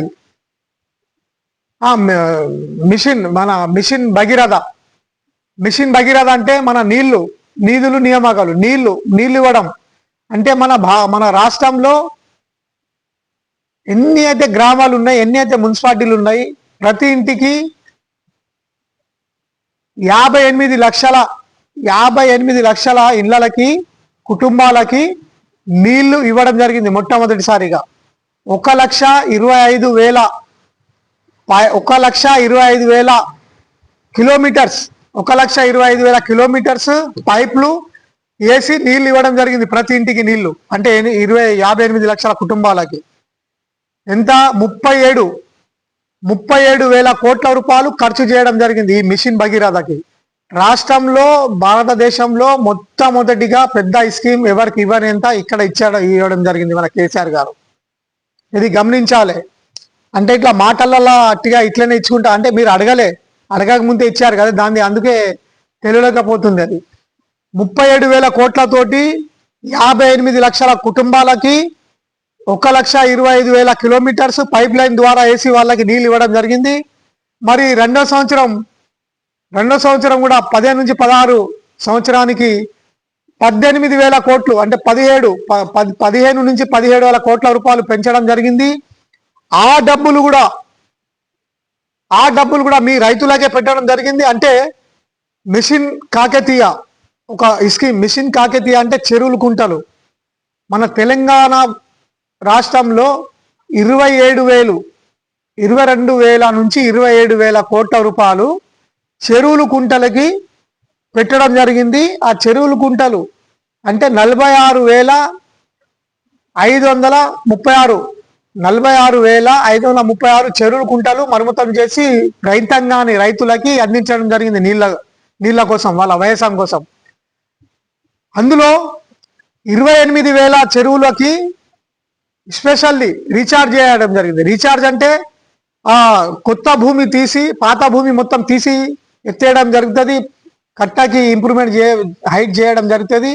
ఆ భూమి ఏదైతే మట్టి తీస్తారో దానికి నీళ్లు అలా ఆగి అలా లోపలికి వెళ్ళిపోయి ఆ పక్కన ఉన్న ఆ బావిలకైనా కానీ బోర్లకైనా కానీ ఇతరుల నల్లలకైనా కానీ ఈ రకంగా వెళ్ళడం జరుగుతుంది. దానికి రీఛార్జ్ అంటారు. అంటే నీళ్ళు ఎంతైతే స్టాక్ ఉంటుందో ఆ భూమి పొరలకి వెళ్ళి సందులోకి వెళ్ళి ఒక 2 కిలోమీటర్ వ్యాపిస్తుంది ఆ నీళ్లు. ఆ 2 కిలోమీటర్ల బోర్లైనా కానీ ఆ బావిలైనా కానీ తవ్వితే నీళ్ళు వస్తాయి అవి ఉంటేనే. ఈ రకంగా 28,000 చెరువులకి చేయడం జరిగింది ఇది రీఛార్జ్. అంటే మనం సెల్ బ్యాటరీ అయిపోతే రీఛార్జ్ ఎట్లా పెడతామో సేమ్ యాజ్ ఇట్ ఈస్ ఆ రకంగా రీఛార్జ్ అంటది. అటువంటి అవగాహన ఉన్న వ్యక్తి, అట్లా తెలంగాణకి డెవలప్ చేసిన వ్యక్తి రైతుల కోసం. అంటే ప్రతి సంవత్సరం ఆలోచనలు ఉండేవనే, ప్రతి సంవత్సరం ఏం చేయాలి ఆలోచన నుండి ఈ రకంగా చేశారు. వినండి, 46,536 చెరువులు కుంటలు మనుతలు చేశారు. 28,000 ఏమో చెరువులకి రీఛార్జ్ చేశారు భూమికి, బావులల్లా బోర్లలో నీళ్ళు కూడా రావాలని. మళ్ళా మూడో సంవత్సరం ఇంకొక 15 నుంచి 20,000 కోట్ల రూపాయలు పెంచి మళ్ళీ కళ్యాణి లక్ష్మి, షాదీ ముబారక్ ఇటువంటి స్కీమ్లు కొత్త స్కీమ్లు పెట్టడం జరిగింది. మరి ఇలాగే 15,000 కోట్లు 20,000 కోట్లు ఇలాగే పెంచడం జరుగుకుంటా వెళ్ళింది. మళ్ళీ గవర్నమెంట్ సరే, ప్రతి సంవత్సరం బడ్జెట్ పెంచడం జరుగుతుంది, అది అందరికి తెలుసు. కానీ ఎటువంటి డెవలపింగ్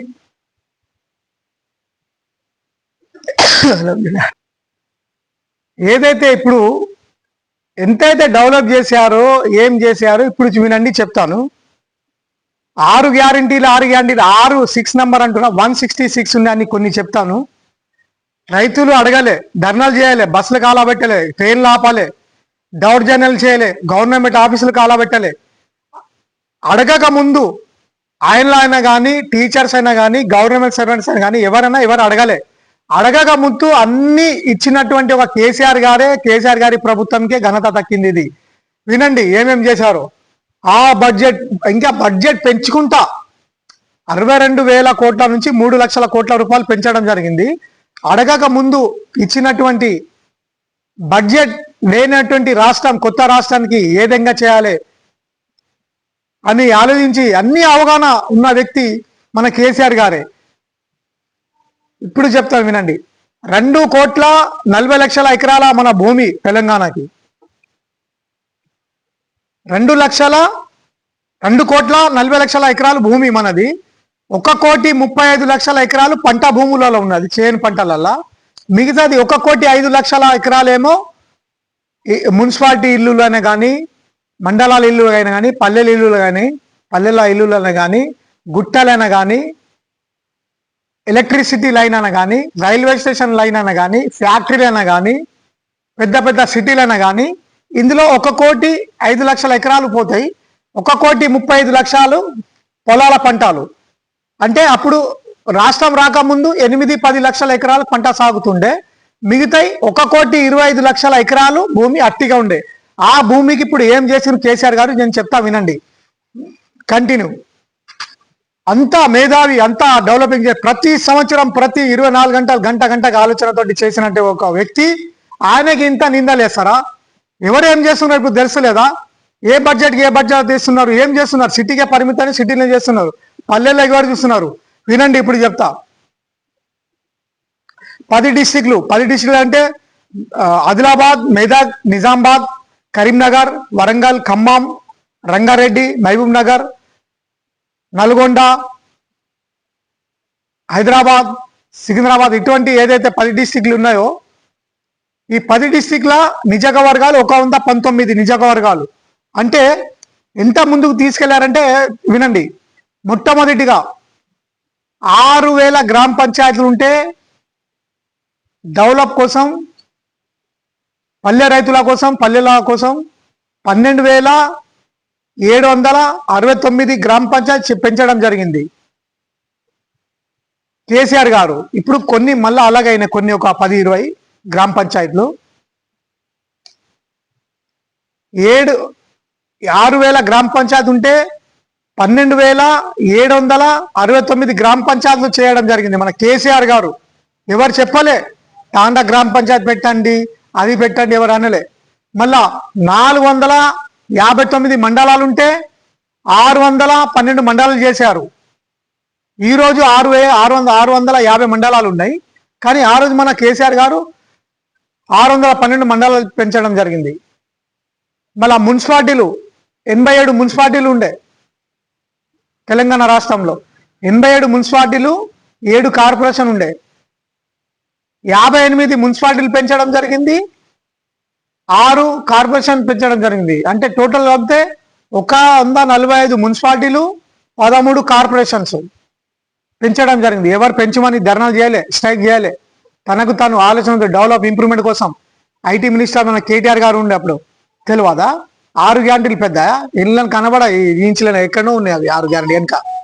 అయితే మళ్ళా పోలీస్ స్టేషన్లు లా అండ్ ఆర్డర్ చక్కగా ఉండాలి, క్రైమ్, కబ్జాలు, మహిళా రక్షణ, దొంగతనాలు, ఫ్యాక్నిజం, ఇంకేదైనా ఇవి కంట్రోల్లో ఉండేదందుకు పోలీస్ వ్యవస్థకి మంచి జీతాలతోటి, మంచి వెహికల్లతోటి, మంచి పోలీస్ స్టేషన్లతోటి పెంచడం జరిగింది. లా అండ్ ఆర్డర్ కరెక్ట్ ఉండదు. అందుకు ఏం చేశారు?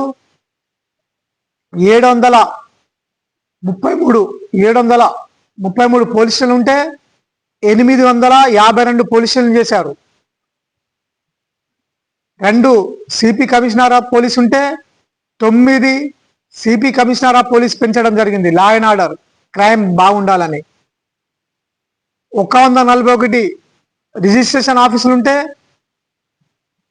735 రిజిస్ట్రేషన్ ఆఫీసులు చేశారు.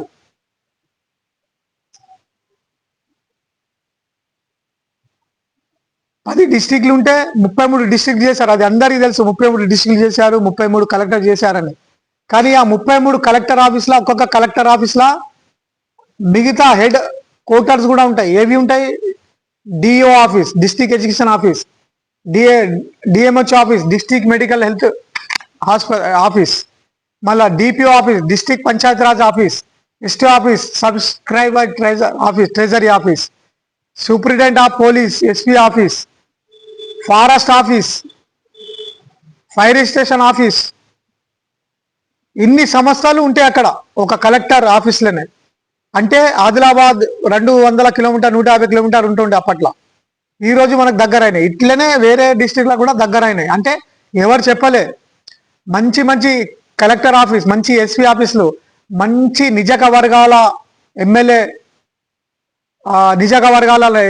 ఆఫీస్. మరి ఎవరు ఇచ్చారు? ఇది మన కేసీఆర్ గారు కదా. మరి ఇంకొకటి మెడికల్ కాలేజ్, 100కెళ్ళి 1000 మెడికల్ కాలేజ్, మళ్ళా ఇంజనీరింగ్ కాలేజ్, 1000 ఇంజనీరింగ్ కాలేజ్, మళ్ళీ మెడికల్ కాలేజ్, ప్రతి జిల్లాకి ఒకటి మెడికల్ కాలేజ్. ఆ జిల్లాలో ఆ మెడికల్ ప్రతి సంవత్సరానికి 10,000 డాక్టర్స్ వెళ్తున్నారు. ఏ రాష్ట్రంలో కూడా లేదు ఇటువంటిది. ఎన్నో వేలు, 10,000 కాదు, 20-30 ఇంజనీర్స్ వెళ్తున్నారు. మరి ఘనత ఎవరితోటి అయింది? ఈ పెంచడం కోసం కదా. అంటే మెడికల్ కాలేజ్ పెంచితే డాక్టర్ పెరగడం జరిగింది. పెంచకపోతే ఇతర రాష్ట్రాల పోయి చదువుతుండే. ఇప్పుడు మన బడ్జెట్లతోటి చేశారు. మన పైసలు మన తెలంగాణ బడ్జెట్లోనే వస్తుంది ఇది. అంటే ఈ రకంగా పెంచడం జరిగింది. ఇంట్లో ఎన్నో కార్యక్రమాలు చేశారు. ఇంకొకటి మళ్ళా ఇది పథకాలు ఏవైతే ఉన్నాయో రైతుల కోసం ఎస్పెషల్లీ ఎంతో చేశారు. మన కాళేశ్వరం కట్టడం కానీ, ఇతర డ్యామ్లను కట్టడం కానీ, చెరువులు కట్టడం కానీ. ఈరోజు మనకు పంట మళ్ళా నియామకాలు ఎంత చేసినంటే గవర్నమెంట్ ఉద్యోగాలలో 1,65,000 ఉద్యోగాలు అవకాశాలు ఇచ్చారు గవర్నమెంట్లో. అంటే భారతదేశంలో ఎవరు ఇయ్యలే. 10 సంవత్సరాలు 1956 నుంచి 2013 వరకు వాళ్ళు ఏం చేశారో, మరి 2014 నుంచి 23 వరకు మన కేసీఆర్ గారు ఏం చేశారో అవి నేను చూస్తున్నాను. మీరు ట్రాలీ చేసుకోవచ్చు. ట్రాలీ చేసి న్యాయంగా నిజాయితీగా ఓట్లు ఎవరికి వేయాలి అనేది మీరే నిర్ణయించాలి. రుణపడి ఉండాలి మనం తెలంగాణ ప్రభుత్వానికి, కేసీఆర్ గారికి ఇంత చేసినందుకు. లేకపోతే ఎక్కడికో ఎన్కౌంటర్ ఉండే, మారుమూల ప్రాంతాలు ఎట్లా ఉంటే అట్లా ఉంటుండే తెలంగాణ. ఈ రోజు కూడా 10 లక్షల ఎకరాల పంట సాగుతుంటే 1,40,00,000 ఎకరాలలో 10 లక్షల ఎకరాల పంట సాగుతుంటే కేసీఆర్ గారు వచ్చి ఎంత డెవలప్ చేశారంటో 40,560 చెరువులు కుంటలు మరమ్మతులు చేశారు. కాళేశ్వరం కట్టడం జరిగింది. పెద్ద మన రాష్ట్రంలో కూడా, దేశంలో కూడా చాలా ఒక పెద్ద కాళేశ్వరం కట్టడం జరిగింది. అది హెవీ మోటార్, ప్రపంచంలో లేనటువంటి మోటార్స్ ఉన్నాయి అక్కడ. బాహుబలి పంపులు ఉన్నాయి అక్కడ. 139 మెగావాట్ల పంపులు ఉన్నాయి. ఒక లారీ, ఒక బస్సు పోతే ఒక బస్సు వచ్చేటట్టు అంత పెద్ద పంపులు ఉన్నాయి అట్లా. అయితే ఇప్పుడు ఎంత అయితే జరుగుతుందో అంటే ఇప్పుడు రైతులకి పంట ఎంత వెళ్తుందంటే 1,35,00,000 ఎకరాల పంటలో 85 లక్షల ఎకరాల పంట సాగుతుంది. ఇప్పుడు ఎంత సాగుతుంది? 85 లక్షల ఎకరాలు. అంటే 10 సంవత్సరాల కిందట ఎంత ఉంటే 2013 లోపట 10 లక్షల ఎకరాల పంట సాగుతుంది. 10 నుంచి 12 లక్షల ఎకరాలకు వస్తుంది. ఈరోజు 85 లక్షల ఎకరాల పంట సాగుతుంది. ఇంకొకటి ఎంత ఉన్నది? 50 లక్షల ఎకరాలు. ఆ 50 లక్షల ఎకరాలు కూడా ఆయన కళ ఉండే, కానీ కొంచెం ఓడిపోయినందుకు అది చేయలేకపోయారు. మళ్ళా 2008లో కూడా మన ప్రభుత్వం కేసీఆర్ గారు వేస్తారు, వాళ్ళ కళ నెరవేరుస్తారని ఈ ప్రెస్ వీడియో ద్వారా రాష్ట్ర ప్రజలకి, రైతులకి తెలియడం జరుగుతుంది. ఖచ్చితంగా గెలుస్తారు, ఖచ్చితంగా ప్రభుత్వం వస్తుంది. ఈ 50 లక్షల ఎకరాలు కూడా పంట మొత్తం, అంటే పంట పొలాలు ఎకరాలకి నీళ్లు ఇవ్వడం జరుగుతుంది. అంటే టోటల్ 1,35,00,000 ఎకరాల పంట కరెక్ట్ అయిపోతుంది. మరి భారతదేశంలో ప్రపంచంలో కూడా ఒక రాష్ట్రంలో ఎన్ని ఎకరాలు ఉన్నాయో అన్ని ఎకరాల పంట ఇవ్వడం అంటే మన ప్రపంచంలో కూడా రికార్డు బద్దలవుతుంది ఇది ఖచ్చితంగా. ఇంకొకటి, చాలా మంది ఇప్పుడు కాంగ్రెస్ అయినా బీజేపీ అయినా కాంగ్రెస్ మన కేసీఆర్ మీద నిందలేస్తున్నారు. బడ్జెట్ అప్పు చేశారు, అప్పు ఏం చేశారు, ఏం తెలుసు అప్పు బడ్జెట్ అంటే తెలుసా హిసాబులు? అప్పు చేస్తేనే కదా డెవలప్ అవుతారు. మరి అప్పు ఏం చేశారు? 3,80,00,000 కోట్ల రూపాయలు చేశారు. 3,80,000 కోట్ల రూపాయలు, 72,000 కోట్ల రూపాయలు ముందు నుంచి ఉండే మనకు అప్పు. రాష్ట్రం రాకముందు నుంచి మనకు రాష్ట్రం అవతరించిన తర్వాత 72,000 కోట్ల రూపాయలు మన చేతికి వచ్చిన అప్పు. 3,80,000 కోట్ల రూపాయలు ఇవి కలిపితే దగ్గర 4,00,000 లక్షల కోట్ల రూపాయలు మనం అప్పు దిగేటప్పుడు. మరి ఇప్పుడు ఈ రోజు మనకు 2 సంవత్సరాలలో కాంగ్రెస్ ప్రభుత్వం 2,30,000 కోట్ల రూపాయలు బాకీ చేశారు, అప్పు చేశారు. మరి ఇది ఎట్లా వస్తుంది? మరి 2 సంవత్సరాలు డెవలప్ లేదు, ఏం లేదు. మరి 2,30,000 కోట్ల రూపాయలు ఈడు చేశారు 2 సంవత్సరాల్లో. మరి ఇది 10 సంవత్సరాల్లో 3,80,000 కోట్ల రూపాయలు. మరి మన కేసీఆర్ గారు ప్రజల మీద పెట్టినటువంటి డబ్బులు 14,80,000 కోట్ల రూపాయలు, 14,80,000 కోట్ల రూపాయలు. మరి అంటే తెలంగాణలో మనకు ప్రాపర్టీలు పెంచారు, గవర్నమెంట్ ప్రాపర్టీ అది అమ్ముకుంటే 6,50,000 కోట్ల రూపాయలు అవుతాయి. 6,50,000 కోట్ల రూపాయల ప్రాపర్టీలు పెంచడం జరిగింది మన కేసీఆర్ గారు. ఈ బంగ్లాలు కట్టి, గవర్నమెంట్ ఆఫీసులైనా కట్టి, మన ఇంకేమైనా కట్టి, కలెక్టర్ ఆఫీస్ అయినా, సెక్రటరేట్ అయినా కానీ ఎన్నో కట్టడాలు జరిగినాయి. ఫ్లైఓవర్ బ్రిడ్జ్లు అయినా కానీ ఇంకేమైనా కానీ ఈ కట్టడాలు మొత్తం చాలా జరిగినాయి. 6,50,000 కోట్ల రూపాయలు పెంచడం దాన్ని కాళేశ్వరం. ఈ రోజు కడితే అది 3,00,000 కోట్ల రూపాయలు అవుతుండే. అప్పుడు ఎంత కట్టిన? 93,000, అంటే 1,93,000 కోట్ల రూపాయలకి కట్టడం జరిగింది. ఈ రోజు కడితే 2.5 నుంచి 3,00,000 కోట్ల రూపాయలు అయితే మరి అది ప్రాపర్టీ కాదా? వ్యవసాయం వస్తలేదా? వ్యవసాయం తోటి ఎన్నో వేల లక్షల టన్నులు పంట వెళ్తలేదా? ఆ పంట గవర్నమెంట్కి వచ్చి మళ్ళీ జిఎస్టీ రకంగా మన గవర్నమెంట్కి డబ్బులు వస్తలేవా? వస్తున్నాయి కదా. ఇప్పుడు కిరాణా షాపులను కానీ ఫ్యాక్టరీలను కానీ వెళ్ళి ప్రజల దగ్గరికి వచ్చే వరకు ఎన్నో రకంగా ఎన్నో విధంగా ఆ పంటలతోటి జిఎస్టీ రూపంగా, ఇన్కమ్ ట్యాక్స్ రూపంగా ఇట్లా రావడం జరుగుతుంది కదా.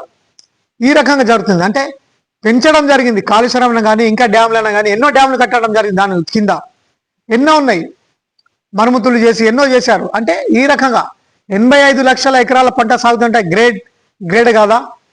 అందుకే అంటున్నా, మళ్ళా నియామకాలు 1,65,000 గవర్నమెంట్లో ఉద్యోగాలు ఇచ్చిన తర్వాత మళ్ళా ఐటీ రంగంలో మన కేటీఆర్ గారు 5.5 లక్షల యువతులకి ఉద్యోగ అవకాశాలు కల్పించారు ఐటీ రంగంలో సాఫ్ట్వేర్గా. మరి రాష్ట్రంలో మన తెలంగాణ రాష్ట్రంలో 24,000 ఫ్యాక్టరీలు కట్టడం జరిగింది. 24,000 ఫ్యాక్టరీలు కట్టి 17 లక్షల మందికి యువతులకి ఉద్యోగాల అవకాశాలు ఇవ్వడం జరిగింది. మంచిగా వినండి, 17 లక్షల 24 ఫ్యాక్టరీలో పెట్టడం జరిగింది. అందులో 17 లక్షల మందికి యువతులకి ఉద్యోగాలు కల్పించడం జరిగింది. అంటే టోటల్ ఇవన్నీ కలిపితే 24 లక్షల మందికి ఉద్యోగ అవకాశాలు ఇవ్వడం జరిగింది. అంటే భారతదేశ చరిత్రలో కానీ ప్రపంచ చరిత్రలో కానీ 10 సంవత్సరాల్లో ఇన్ని లక్షల మందికి ఉద్యోగం ఇవ్వడం అంటే మన ఏకైక రాష్ట్రం తెలంగాణ అని ఈ వీడియో ద్వారా తెలపడం జరుగుతుంది. ఎందుకంటే కేటీఆర్ వాళ్ళకి అవగాహన ఉన్నంత వేరే రాష్ట్రాల ఇట్లా డెవలప్ చేయాలి, ఇక్కడ చేసిండ్రు. మరి మేము ఇప్పుడు రాష్ట్రానికి ఏమి ఇవ్వగలుగుతున్నాం? మనం కేసీఆర్ గారికి రుణపడి ఉండి మన వాళ్ళకి ఓట్లు వేసి వాళ్ళ అభ్యర్థులకి గెలిపియడమని మనము ఉండాలి, మనం గెలిపియాలి అని కోరడం జరుగుతుంది. ఇంత డెవలప్ చేసిన వ్యక్తి ఏకైక మన కేసీఆర్ గారు అని చెప్పడం జరుగుతుంది. ఎందుకంటే 1956 నుంచి 2013 వరకు 4,50,000 కోట్ల రూపాయలు 60 సంవత్సరాల వేరే ప్రభుత్వాలు పెట్టడం జరిగింది. 10 సంవత్సరాల 14,80,000 కోట్ల రూపాయలు మన కేసీఆర్ గారు పెట్టడం జరిగింది తెలంగాణ మీద. మరి వాళ్ళు చేసింది న్యాయమా, కేసీఆర్ గారు చేసిన న్యాయమా? ఈ 10 సంవత్సరాల ఎంతైతే డెవలప్ చేసిండ్రో భారతదేశంలో ఎన్నైతే రాష్ట్రాలు ఉన్నాయో ఎన్నైతే రాష్ట్రాలు ఉన్నాయో ఆ రాష్ట్రాలలో అన్ని కలిపినా కూడా ఈ తెలంగాణ రాష్ట్రం అంతా అంటే లక్షల కోట్ల రూపాయలు పెంచడమైనా కానీ ఇక్కడ చేసినటువంటి డెవలప్ అయినా కానీ అన్ని రాష్ట్రాల కలిపితే కూడా ఇంత కాదు, అంతా చేయడం జరిగింది. ఇంకొకటి, అప్పు చేశారని అంటున్నారు కదా, అప్పు మన భారతదేశంలో ఆర్బీఐ డిపార్ట్మెంట్ తీసుకున్నటువంటి అప్పు 26వ స్థానంలో ఉన్నది. మనది 29 రాష్ట్రాలు అప్పు తీసుకుంటే మనకన్నా ముందు 25 రాష్ట్రాలు ఎక్కువ తీసుకున్నారు. మన 26వ రాష్ట్రం. మనకన్నా ముందు 3 రాష్ట్రాలే ఉన్నాయి. మనం 4వ రాష్ట్రం వస్తాం ఎక్కువ తీసుకున్న దాంట్లో. మనకన్నా ఇంకా ఎక్కువ తీసుకున్న దాంట్లో 25 రాష్ట్రాలు ఉన్నాయి. అంటే 25 రాష్ట్రాలు ఎక్కువ తీసుకున్నారు, 26వ రాష్ట్రం మనది. అంటే అంత వెనుక ఉన్నాం. అంటే మనం ఎక్కువ తీసుకోలే. వేరే 5 లక్షలు, 6 లక్షలు, 7 లక్షలు, 8 లక్షల పైన ఉన్నారు. మనం కేవలం 3,80,000 కోట్ల రూపాయలే చేసినాం 10 సంవత్సరాల్లో. ఇప్పుడు మనకు అమెరికా ఉన్నది. అమెరికా ఏదైతే ఉన్నదో $1 ట్రిలియన్, $23 ట్రిలియన్ తీసుకున్నారు అప్పు డెవలపింగ్ కోసం. అందుకే అది ప్రపంచంలో ఫాస్ట్ ఉన్నది టెక్నాలజీ. ఆ తర్వాత చైనా $18 ట్రిలియన్ తీసుకున్నారు డెవలపింగ్ కోసం. మరి ఎవరైనా డెవలపింగ్ కోసం తీసుకుంటారు. అందుకే ఇప్పుడు చైనా కూడా నంబర్ ఉన్నది ప్రపంచంలో. మన భారతదేశంలో మన రాష్ట్రం నంబర్ 1 ఉన్నది తీర్చిదిద్ది తక్కువ బడ్జెట్లో, తక్కువ అప్పులో ఇటువంటి చేసినట్టు. ఇంకొకటి, కాళేశ్వరం ఏదైతే కట్టినో అది ప్రపంచంలో కూడా పేరు పొందిన కాళేశ్వరం ఉన్నది. అది మనకు కాళేశ్వరంలో పిల్లలు పొంగినని కూడా ఆయనకి నిందలేసిన వాళ్ళకి నేను ఇంత ముందు కూడా చెప్పాను, ఇప్పుడు కూడా చెప్తున్నాను. చిన్న పిల్లర్ ప్రాబ్లం అయితే మీరు ఇప్పటి వరకు దానికి మరమ్మతులు చేయక అట్లనే ఆపిండ్రు. మరి 1956, 1957లో కడంలా ఒక కడం డ్యామ్ కూలిపోయింది. ఇనాగ్రేషన్ చేసిన 10 రోజులకే 500 మంది చనిపోయారు. మరి దానికి బాధ్యతలు ఎవరు? మీ కాంగ్రెస్ ప్రభుత్వం ఉండే. అప్పుడు కాంగ్రెస్ ప్రభుత్వమే ఉండే. ప్రతి డ్యామ్ కాడ భూగర్భ జలాల కదిలికలు నడుస్తూ ఉంటాయి. మరి ఏదైనా ప్రాబ్లం కావచ్చు. మరి కేసీఆర్ గారు ఏం తప్పు ఉంటుంది అక్కడ? అయింది, ఆ ప్రభుత్వం చేసింది, పంటలు నడుస్తున్నాయి, చక్కగా నీళ్లు ఉన్నాయి అన్ని. ఇక్కడ ప్రాబ్లం అయితే మీ ప్రభుత్వంలో మీరు చేయండి, మరమ్మతం చేసి నీళ్ళు ఇవ్వండి. ఇదే చేయాలి కానీ నిందలేయడం అనవసరం కదా అది. అందుకే నేను చెప్పడం జరుగుతుంది, మన రైతులకైనా కానీ రాష్ట్ర ప్రజలకైనా కానీ ఇంత డెవలప్ చేసిన మన కేసీఆర్ గారికి నాయకత్వం మర్చిపోక కారు గుర్తుకు ఓటేసి స్థానిక ఎన్నికల్లో కూడా మొత్తం 80% గెలిపించాలని కోరడం జరుగుతుంది. మరి 28లో ఎలక్షన్స్ వచ్చినా కూడా 80% అంటే 80 నుంచి 90 ఎమ్మెల్యేలకు గెలిపించాలని కోరడం జరుగుతుంది. ఇప్పుడు జూబ్లీ హిల్స్ లో ఏదైతే ఉప ఎన్నిక జరుగుతుందో అది సానుభూతిగా ఎగురుగా ఎన్నిక అయ్యాలి కానీ ఎలక్షన్ జరిగేటట్టు చేస్తున్నారు. అయినా పర్వాలే, అక్కడ జూబ్లీ హిల్స్ ప్రజలకి నమస్కరించి కోరడం జరుగుతుంది. అక్కడ గోపీనాథ్ మిస్ సునీత గారికి ఓట్లేసి గెలిపాడని కోరడం జరుగుతుంది. ఇంత మన కేసీఆర్ గారు చేసిన ఇది మీరు మనసులో పెట్టుకొని రైతుల కోసం ఇదంతా చేసింది. మొత్తం చాలా అంటే చాలా చేశారు. ఇప్పుడు చెప్పాలంటే 2 నెలలు అవుతుంది, ఇది 1 గంట అవుతుంది. మన తెలంగాణ ప్రభుత్వం ఏమేం చేసిందో, ఎటువంటి బడ్జెట్ పెంచుకుంటా ప్రజలలో అడగక ముందు ఎన్ని పథకాలు ఇచ్చి ఇచ్చుకున్నారో ఇలా అందరికీ చెప్పడం జరిగింది. కాబట్టి తెలంగాణ ప్రజలారా, రైతులారా, మీకోసం మన కేసీఆర్ గారు, మన కేసీఆర్ ప్రభుత్వం ఇంత చేసిందంటే ఏ రాష్ట్రంలో కూడా ఎవరు చేయలే. అది మీరు మనసులో పెట్టుకొని ఎప్పుడు ఏ ఎలక్షన్ వచ్చినా స్థానిక ఎలక్షన్లకి ఈ సర్పంచ్లకి, జెడ్పీటీసీకి, ఎంపీటీసీకి, మండల ప్రజలకి గెలిపించుకోండి దయచేసి. మళ్ళా ఎవరైతే బీఆర్ఎస్ ఎమ్మెల్యేలు ఉన్నారో, మాజీ ఎమ్మెల్యేలైనా కానీ, ప్రజెంట్ ఎమ్మెల్యేలైనా కానీ, మండల ప్రెసిడెంట్ కానీ, జెడ్పీటీసీలైన మాజీలు ఎవరైనా, మీరు కష్టపడి తెలంగాణలో ఏ విధంగా వచ్చిన తర్వాత బడ్జెట్ పెంచి ఏ రకంగా ప్రజలలో మన కేసీఆర్ గారు పథకాలు ఇచ్చారో, డెవలప్ చేశారో అన్నీ కరెక్ట్ ఒక్కొక్క ఇంచ్, ఒక్కొక్క అను చెప్పాలని కోరడం జరుగుతుంది. ఎందుకంటే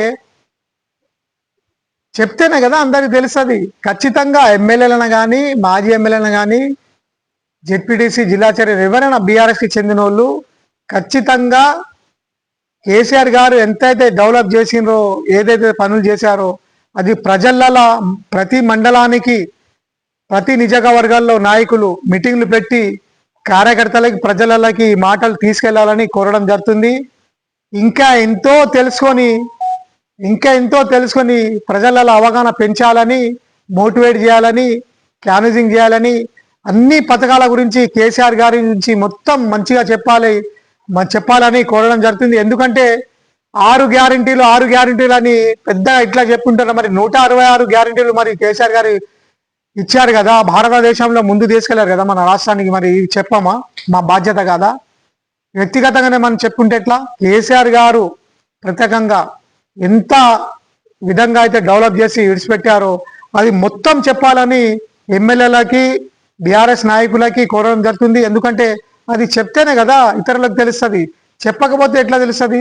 మళ్ళా ఎవరైతే ఓటర్స్ ఉన్నారో, కార్యకర్తలు ఉన్నారో, ఇది అన్ని అవగాహన పెంచుకొని మన తెలంగాణ గురించి మీరే నిర్ణయించుకొని, వ్యక్తిగతంగా కాదు నా పని చేస్తున్నారు, మా పనులు చేశారు, మాకు కాంట్రాక్ట్ ఇచ్చారు, మాకు అది ఇచ్చారు వేసారని ఒక వ్యక్తిగతంగా చూసి మన ఈ ఫలానా పార్టీ ఆయనకి నేను చేస్తాను ఫలాని అనుకోకండి.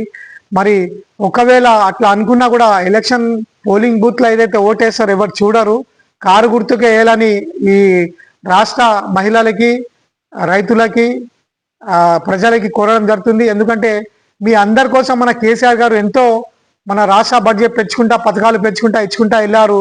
రైతు బీమా, రైతు భరోసా, కళ్యాణ లక్ష్మి, షాదీ ముబారక్, రుణమాఫీ, మన ఇంటికి నల్లలు, మరి Aasara pension, handicap pension, Sahara pension, KCR kit, మళ్ళీ గౌడ్స్లా కిట్టు, గౌడ్స్ వాళ్ళకి, మళ్ళా ఏదైతే మేసరుళ్ళు చేపలు పట్టేటోళ్ళు చేపలకి వాళ్ళకి కూడా 10,000 కోట్ల రూపాయలు ఆదాయం వచ్చింది వాళ్ళకైతే మన రాష్ట్రంలో 10,000 కోట్ల రూపాయలు. మళ్ళా మేకలది, మళ్ళా బీడి కార్మికులకి, మరి చాలా ఎన్నైతే మన రాష్ట్రంలో ఎంతైతే కులాలైనా కానీ సంఘాలైనా కానీ అందరికీ న్యాయం చేసుకుంటా వెళ్ళారంటే అది ఏకంగా మన కేసీఆర్ గారే. ఇంకొకటి 62,000 చాలా చిన్న కోట్ల రూపాయలు, దానికి 3 లక్షల కోట్ల రూపాయలు పెంచడం జరిగింది. ఈ రోజు కాంగ్రెస్ కూర్చున్నది ఆ 3 లక్షలకి 2,75,000 కోట్ల రూపాయలు చేయడం జరిగింది. మరి ఎంతవరకు మీరే ఆలోచించాలని కోరడం జరుగుతుంది. ఎందుకంటే మన కేసీఆర్ గారికైనా కానీ వాళ్ళ ప్రభుత్వం అయినా కానీ కారు గుర్తుకు అయినా కానీ మర్చిపోకుండా కారు గుర్తుకి ప్రతి ఎలక్షన్కి ఓట్లు వేయాలని కోరడం జరుగుతుంది. రాబోయే 1 నెలల ఎలక్షన్స్ ఉంటే మళ్ళా స్థానిక ఎన్నికలు ఖచ్చితంగా బీఆర్ఎస్ పార్టీకి ఓట్లేసి గెలిపించాలని కోరడం జరుగుతుంది. ఇంకోటి ప్రత్యేకంగా ఎమ్మెల్యే, మాజీ ఎమ్మెల్యే మన రాష్ట్రంలో తెలంగాణకు చెందిన వాళ్ళు ఖచ్చితంగా మీరు చాలా కష్టపడి ప్రతి మండలానికి మీటింగ్లు పెట్టి ప్రేమతోటి మంచిగా ఆప్యాయంగా మంచి అందరితోటి కలిసిమెలిసి అందరికీ అవగాహన పెంచాలని మన కేసీఆర్ గారు చేసిన పథకాల మీద, బడ్జెట్ మీద, డెవలపింగ్ మీద, పంటల మీద, పొలాల మీద అన్ని వివరంగా క్లుప్తంగా వివరించాలని కోరడం జరుగుతుంది. ఎందుకంటే ఇంత అంత కాదు, భారతదేశంలో పేరు పొందినటువంటి మన రాష్ట్రం గురించి డెవలప్ గురించి చెప్పాలి, పెంచాలి. ఎందుకంటే మళ్ళా ఏదైతే మనకు 28లో మనకు వస్తుందో మన రాష్ట్రం ఇంకా ఒక్కొక్క 1,00,000-1,50,000 కోట్ల రూపాయలు మళ్ళా పెంచడం జరుగుతుంది అని వీడియో ద్వారా చెప్పడం జరుగుతుంది. అప్పుడు 4,50,000 కోట్ల రూపాయలకు చేరుతుంది. మరి ఇంకా ఎక్కువ డెవలప్ చేస్తారు, ఇంకా ముందుకు వెళ్తారు. ఆ తర్వాత 2034లో 33లో ఏదైతే ఎలక్షన్ అసలు ఏం డెవలప్ చేసేందుకు ఉన్నట్టు చేస్తారని ఈ వీడియో ద్వారా చెప్పడం జరుగుతుంది. మున్సిపాలిటీలను కానీ, మండలాలను కానీ, గ్రామ పంచాయతీ కానీ అన్నిటికీ డెవలప్ చేస్తారని కోరడం జరుగుతుంది. ఇంకొకటి ఇప్పుడు ఏదైతే మన కాంగ్రెస్ ప్రభుత్వం వల్ల 2,91,000 మీద కూర్చున్నారో వాళ్ళు పెంచడం పోయి దించడం జరిగింది. 2,75,000-80,000 కోట్ల రూపాయలకి ఉన్నాయి ఇప్పుడు. మరి అందులో మంచిగా వినండి, 2,75,000-80,000 కోట్ల రూపాయల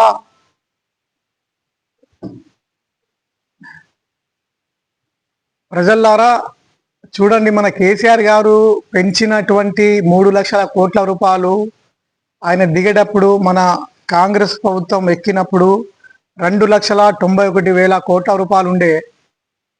మరి దాంతో పెంచాలే కానీ దిగడం జరిగింది. మరి ఆ కాలంలో 14లో మన కేసీఆర్ గారు ఎక్కిన తర్వాత 62,000 కోట్లతోటి 3,00,000 కోట్ల రూపాయలు తెచ్చారు. తెచ్చిన తర్వాత ఈ రాష్ట్రం ఇంత డెవలప్ అయింది. మరి కాంగ్రెస్ ప్రభుత్వం ఎక్కిన తర్వాత మరి వీళ్ళు కూడా పెంచాలే కదా, మరి పెంచగా దిగడం జరిగింది. మరి దేని కారణం ఆలోచించాలి. మరి అవగాహన లేకనా, లేకపోతే పెంచడం తెలియకనా, లేదా పెంచద్దని తనంతలో మర్చిపోయి పనుల సిటీల మీదనే చూయించుకుంటా మర్చిపోయారా?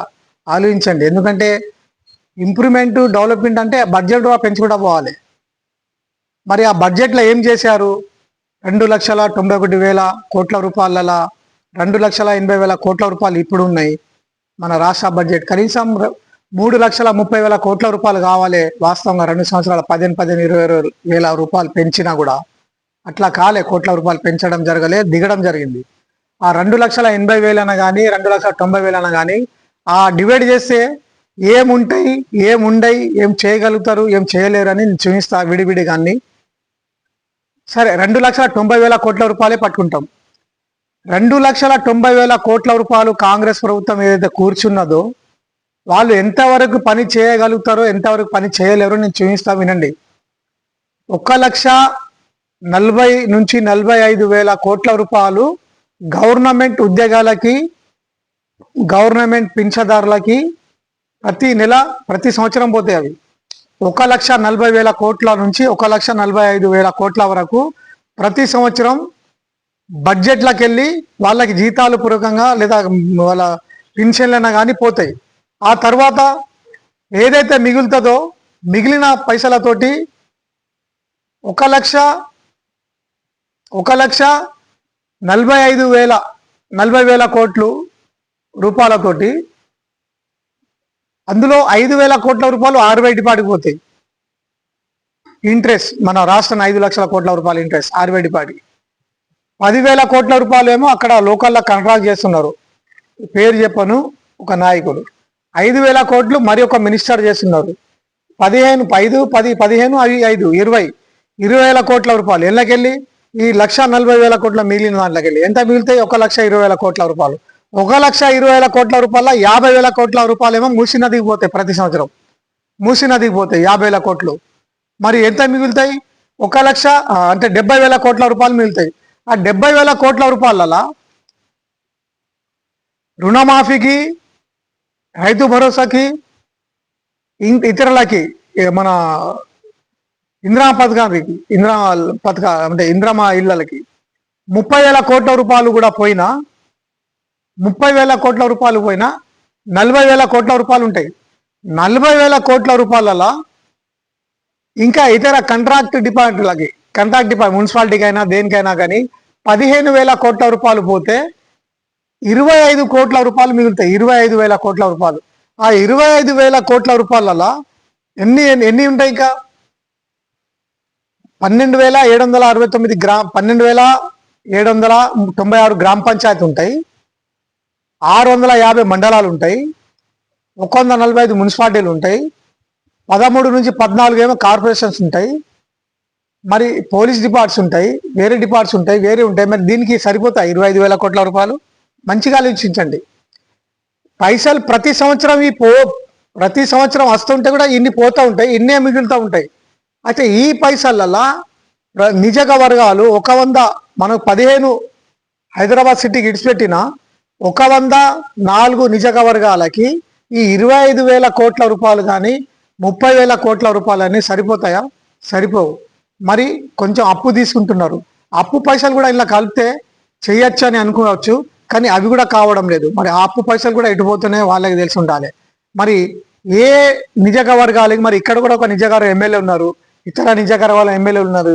మరి 2 సంవత్సరాల వాళ్ళకి ఎన్ని కోట్లు వచ్చినాయి? ఇక ముందు మిగిలింది 2.5 సంవత్సరాలే. ఎలక్షన్ కోడ్ పడిందంటే అప్పుడు బడ్జెట్ కూడా రావు, పని కూడా జరిగాయి. 6 నెలల కోసం మొత్తం ఆపేస్తారు. 4-6 నెలలు, 4 నెలల ముందే ఆ బడ్జెట్ ఇవ్వడమే కానీ పనులైనా కానీ అన్ని ఆపేస్తారు. కేవలం కరెక్ట్ 2.5 సంవత్సరాలే ఉన్నది. ఇంకొకటి, ఆ 2.5 సంవత్సరాలలో ఎన్ని నిజక వర్గాలకి ఎన్ని వందల కోట్ల రూపాయలు ఇవ్వడం జరుగుతుంది, ఎంత పనులు అవుతాయా లేవా అని ఆలోచించండి. ఎందుకంటే ఇంత పెద్ద ఒక తెలంగాణకి, ఇంత పెద్ద ఒక గ్రామ పంచాయతీ మండలాలకి కూడా ఎక్కడ ఏం పనులు జరుగుతాయో, ఏం జరిగాయో వాళ్ళకే తెలవాలి, వాళ్ళకే చూడాలి. ఎందుకంటే 2.5 సంవత్సరాల్లో ఇంత దానికి అక్కడ పైసలు పెట్టి పని చేయాలంటే కూడా డబ్బులు లేవు. ఈ బడ్జెటే ఈ రకంగా పోయిన తర్వాత ఈ బడ్జెటే మిగులుతాయి.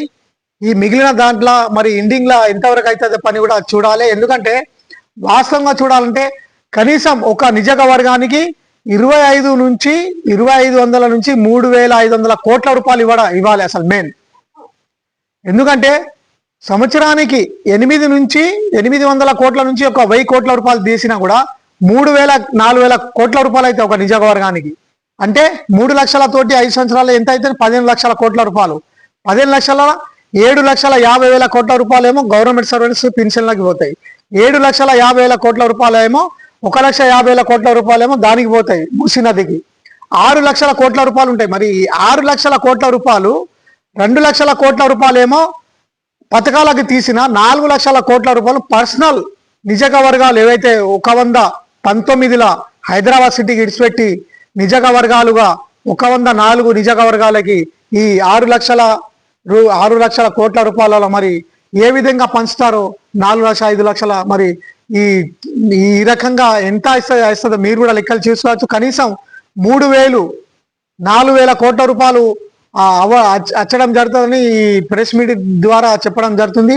దీనికి మీరు ఏ పార్టీకి చెందిన ఎమ్మెల్యేలను కానీ, మీ కాంగ్రెస్ ఎమ్మెల్యేనా కానీ, బీజేపీ ఎమ్మెల్యేనా కానీ, కాంగ్రెస్ ఎమ్మెల్యేనా కానీ, బీఆర్ఎస్ ఎమ్మెల్యేనా కానీ, మీరు నియోజకవర్గాల గురించి ఈ బడ్జెట్ గురించి అసెంబ్లీలో మాట్లాడి మీరు కూడా ఇంత హక్కుదారులం, మా కాన్స్టిట్యూన్సీలో ఇన్ని గ్రామ పంచాయతీ మండలాలు మున్సిపాలిటీలు ఉన్నాయి, ఇన్ని వేల కోట్లు ఇన్ని వందల కోట్లు అవుతాయి, మాకు కూడా ఇంత కావాలని మీరు పోరాడి కొట్లాడి చెప్పి తీసుకొచ్చి పనులు చేయించండి.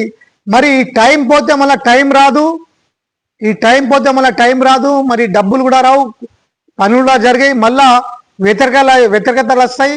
ఖచ్చితంగా నియోజకవర్గాల్లో మీ నియోజకవర్గాల్లో మీరు బడ్జెట్ తెచ్చి పనులు చేసుకోవాలని కోరడం జరుగుతుంది. బీఆర్ఎస్ ఎమ్మెల్యేలు తప్పకుండా మాట్లాడి బడ్జెట్ తెచ్చి మీరు హక్కుదారులని పనిచేసి మళ్ళా మనకు రెట్టింపు ఓట్లు వచ్చేటట్టు మీరు చేయండి. ఎందుకంటే పోరాడండి, కొట్లాడండి అసెంబ్లీలో. ఈ బడ్జెట్ గురించి ఇంత బడ్జెట్ ఉన్నది, ఇట్లా డివైడ్ పోతే ఇంత ఇస్తే మనకి ఇంత రావాలని మీరు ఖచ్చితంగా మాట్లాడి పని చేయాలని కోరడం జరుగుతుంది. ఇంకోటి మన బీఆర్ఎస్ ఎమ్మెల్యేలకు కూడా కోరడం జరుగుతుంది. ప్రజలలో కూడా ఉండి కార్యకర్తలను కానీ నాయకులను కానీ ప్రజలు ఉండి అన్ని విధంగా మన బీఆర్ఎస్ పార్టీ ఎంత అయితే డెవలప్ చేసిందో, ఏమేమి చేసిందో ప్రజల్లో చెప్పాలని కోరడం జరుగుతుంది. ఇంకోటి కాంగ్రెస్ ప్రభుత్వం ఏదైతే చేయలేకపోయిందో అది కూడా వివరిస్తే అందరికి తెలుస్తుంది. ఎందుకంటే బడ్జెట్ పెంచడం పోయి దిగడం జరిగింది, బడ్జెట్ కూడా అక్కడ లేదు, చేయలేరు. మన ఇప్పటిదాకా కొన్ని మినిస్టర్స్ కూడా లేవు. ఇంకోటి మన బీఆర్ఎస్ ప్రభుత్వం కేసీఆర్ గారు ఉన్నప్పుడు మైనార్టీకి ఎంతో ఎమ్మెల్యేలు కూడా టికెట్లు ఇవ్వడం జరిగింది, మినిస్టర్ కూడా పెట్టడం జరిగింది. మన కాంగ్రెస్ ప్రభుత్వం మాత్రం మైనార్టీకి కూడా టికెట్లు ఇవ్వలే, మినిస్టర్ పోస్ట్ కూడా ఇవ్వలే. మరి దీన్ని కూడా మైనార్టీ కూడా చూడాలని, అందరూ ప్రజలు చూడాలని కోరడం జరుగుతుంది. ఎందుకంటే ఖచ్చితంగా మన బీఆర్ఎస్ ప్రభుత్వమే అందరికీ సరిసమానంగా చూస్తారని ఈ బీసీ అయినా కానీ, ఎస్సీ అయినా కానీ, ఎస్సీ అయినా కానీ, మళ్ళా మైనార్టీస్ అయినా కానీ, ఇంకెవరైనా కానీ అందరికీ సరిసమానంగా చూసి రాష్ట్రంలో కూడా క్రైమ్ అయినా కానీ, దొంగతనాలైనా కానీ, భూ కబ్జాలైనా కానీ, అరెస్ట్ అయినా కానీ, ఇంకేమైనా కానీ, లా అండ్ ఆర్డర్స్ కానీ చాలా చక్కగా జరిగిందని ఈ వీడియో ద్వారా తెలపడం జరుగుతుంది. ఎందుకంటే గత ఈ 10 సంవత్సరాలను చూడండి, కేసీఆర్ గారు పరిపాలించింది. గత 1956 నుంచి 13 వరకు చూడండి, మళ్ళీ ఈ 2 సంవత్సరాలను చూడండి. ఈ అన్ని వివరంగా చూసి, ఎందుకంటే నాయకులైనా కానీ ఎమ్మెల్యేలు కానీ ఇవి చూసి ప్రజల కార్యకర్తల ఓటర్ల మీరు చెప్పాలి. మీరు చెప్తే వాళ్ళకి మోటివేట్ అయితే అర్థాలు అవుతాయి. ఖచ్చితంగా అంటే మన పని వృత్తి ఇదే కదా, ప్రజలలో పోయి మాట్లాడడం, చెప్పడం, చేయడం ఇదే కదా మనకు. వేరే ఎంఆర్ఓ, ఎంపీడీఓ, కలెక్టర్, ఎంపీడీఓ, ఈ ఆర్డీఓ కానీ, డిఎఫ్ఓ కానీ ఇటువంటి ఉద్యోగాలు లేవు కదా. రాజకీయం డ్యూటీ కదా. ఈ రాజకీయం డ్యూటీకి రాజకీయంగానే మనం మాట్లాడుకుంటా, చెప్పుకుంటా, తెలుపుకుంటా, తిరుక్కుంటా మనం చూడాలి, చేయాలి. ఇవి మన పనులు. ఇవి చెప్తేనే వాళ్ళకి అర్థాలు అవుతాయి. మన కేసీఆర్ గారి నాయకత్వంకి కారు గుర్తుకి ఓటేసి గెలిపించి అందరికీ కేసీఆర్ గారికి బహుమతి ఇచ్చి మళ్ళా 2008లో ఎమ్మెల్యే ఎలక్షన్ కూడా 2008 2028 ఏదైతే ఎలక్షన్స్ వస్తున్నాయో, రాబోయే ఎమ్మెల్యే ఎలక్షన్ కూడా, స్థానిక ఎన్నికలకు కూడా మంచి మెజార్టీ తోటి గెలిపించే బాధ్యత ప్రజెంట్ ఎమ్మెల్యేలు, బీఆర్ఎస్ ఎమ్మెల్యేలు, మాజీ బీఆర్ఎస్ ఎమ్మెల్యేలు, నాయకులు, జెడ్పీటీసీ నాయకులు, మండల ప్రెసిడెంట్ నాయకులు, ఎంపీటీసీ నాయకులు అందరూ దీనికి సహకరించి ప్రజలలో, కార్యకర్తలకు ఈ విషయాలు తీసుకెళ్లాలని కేసీఆర్ గారు చేసిన ఘనతలు బడ్జెట్ అయినా కానీ డెవలపింగ్ అన్ని క్లుప్తంగా చెప్పాలని కోరడం జరుగుతుంది. దీనికి మీరు అందరు సహకరించాలనే కోరడం జరుగుతుంది. జై కేసీఆర్, జై తెలంగాణ, జై కేసీఆర్, జై ప్రవీణ్ కుమార్, జై కేటీఆర్, జై బీఆర్ఎస్.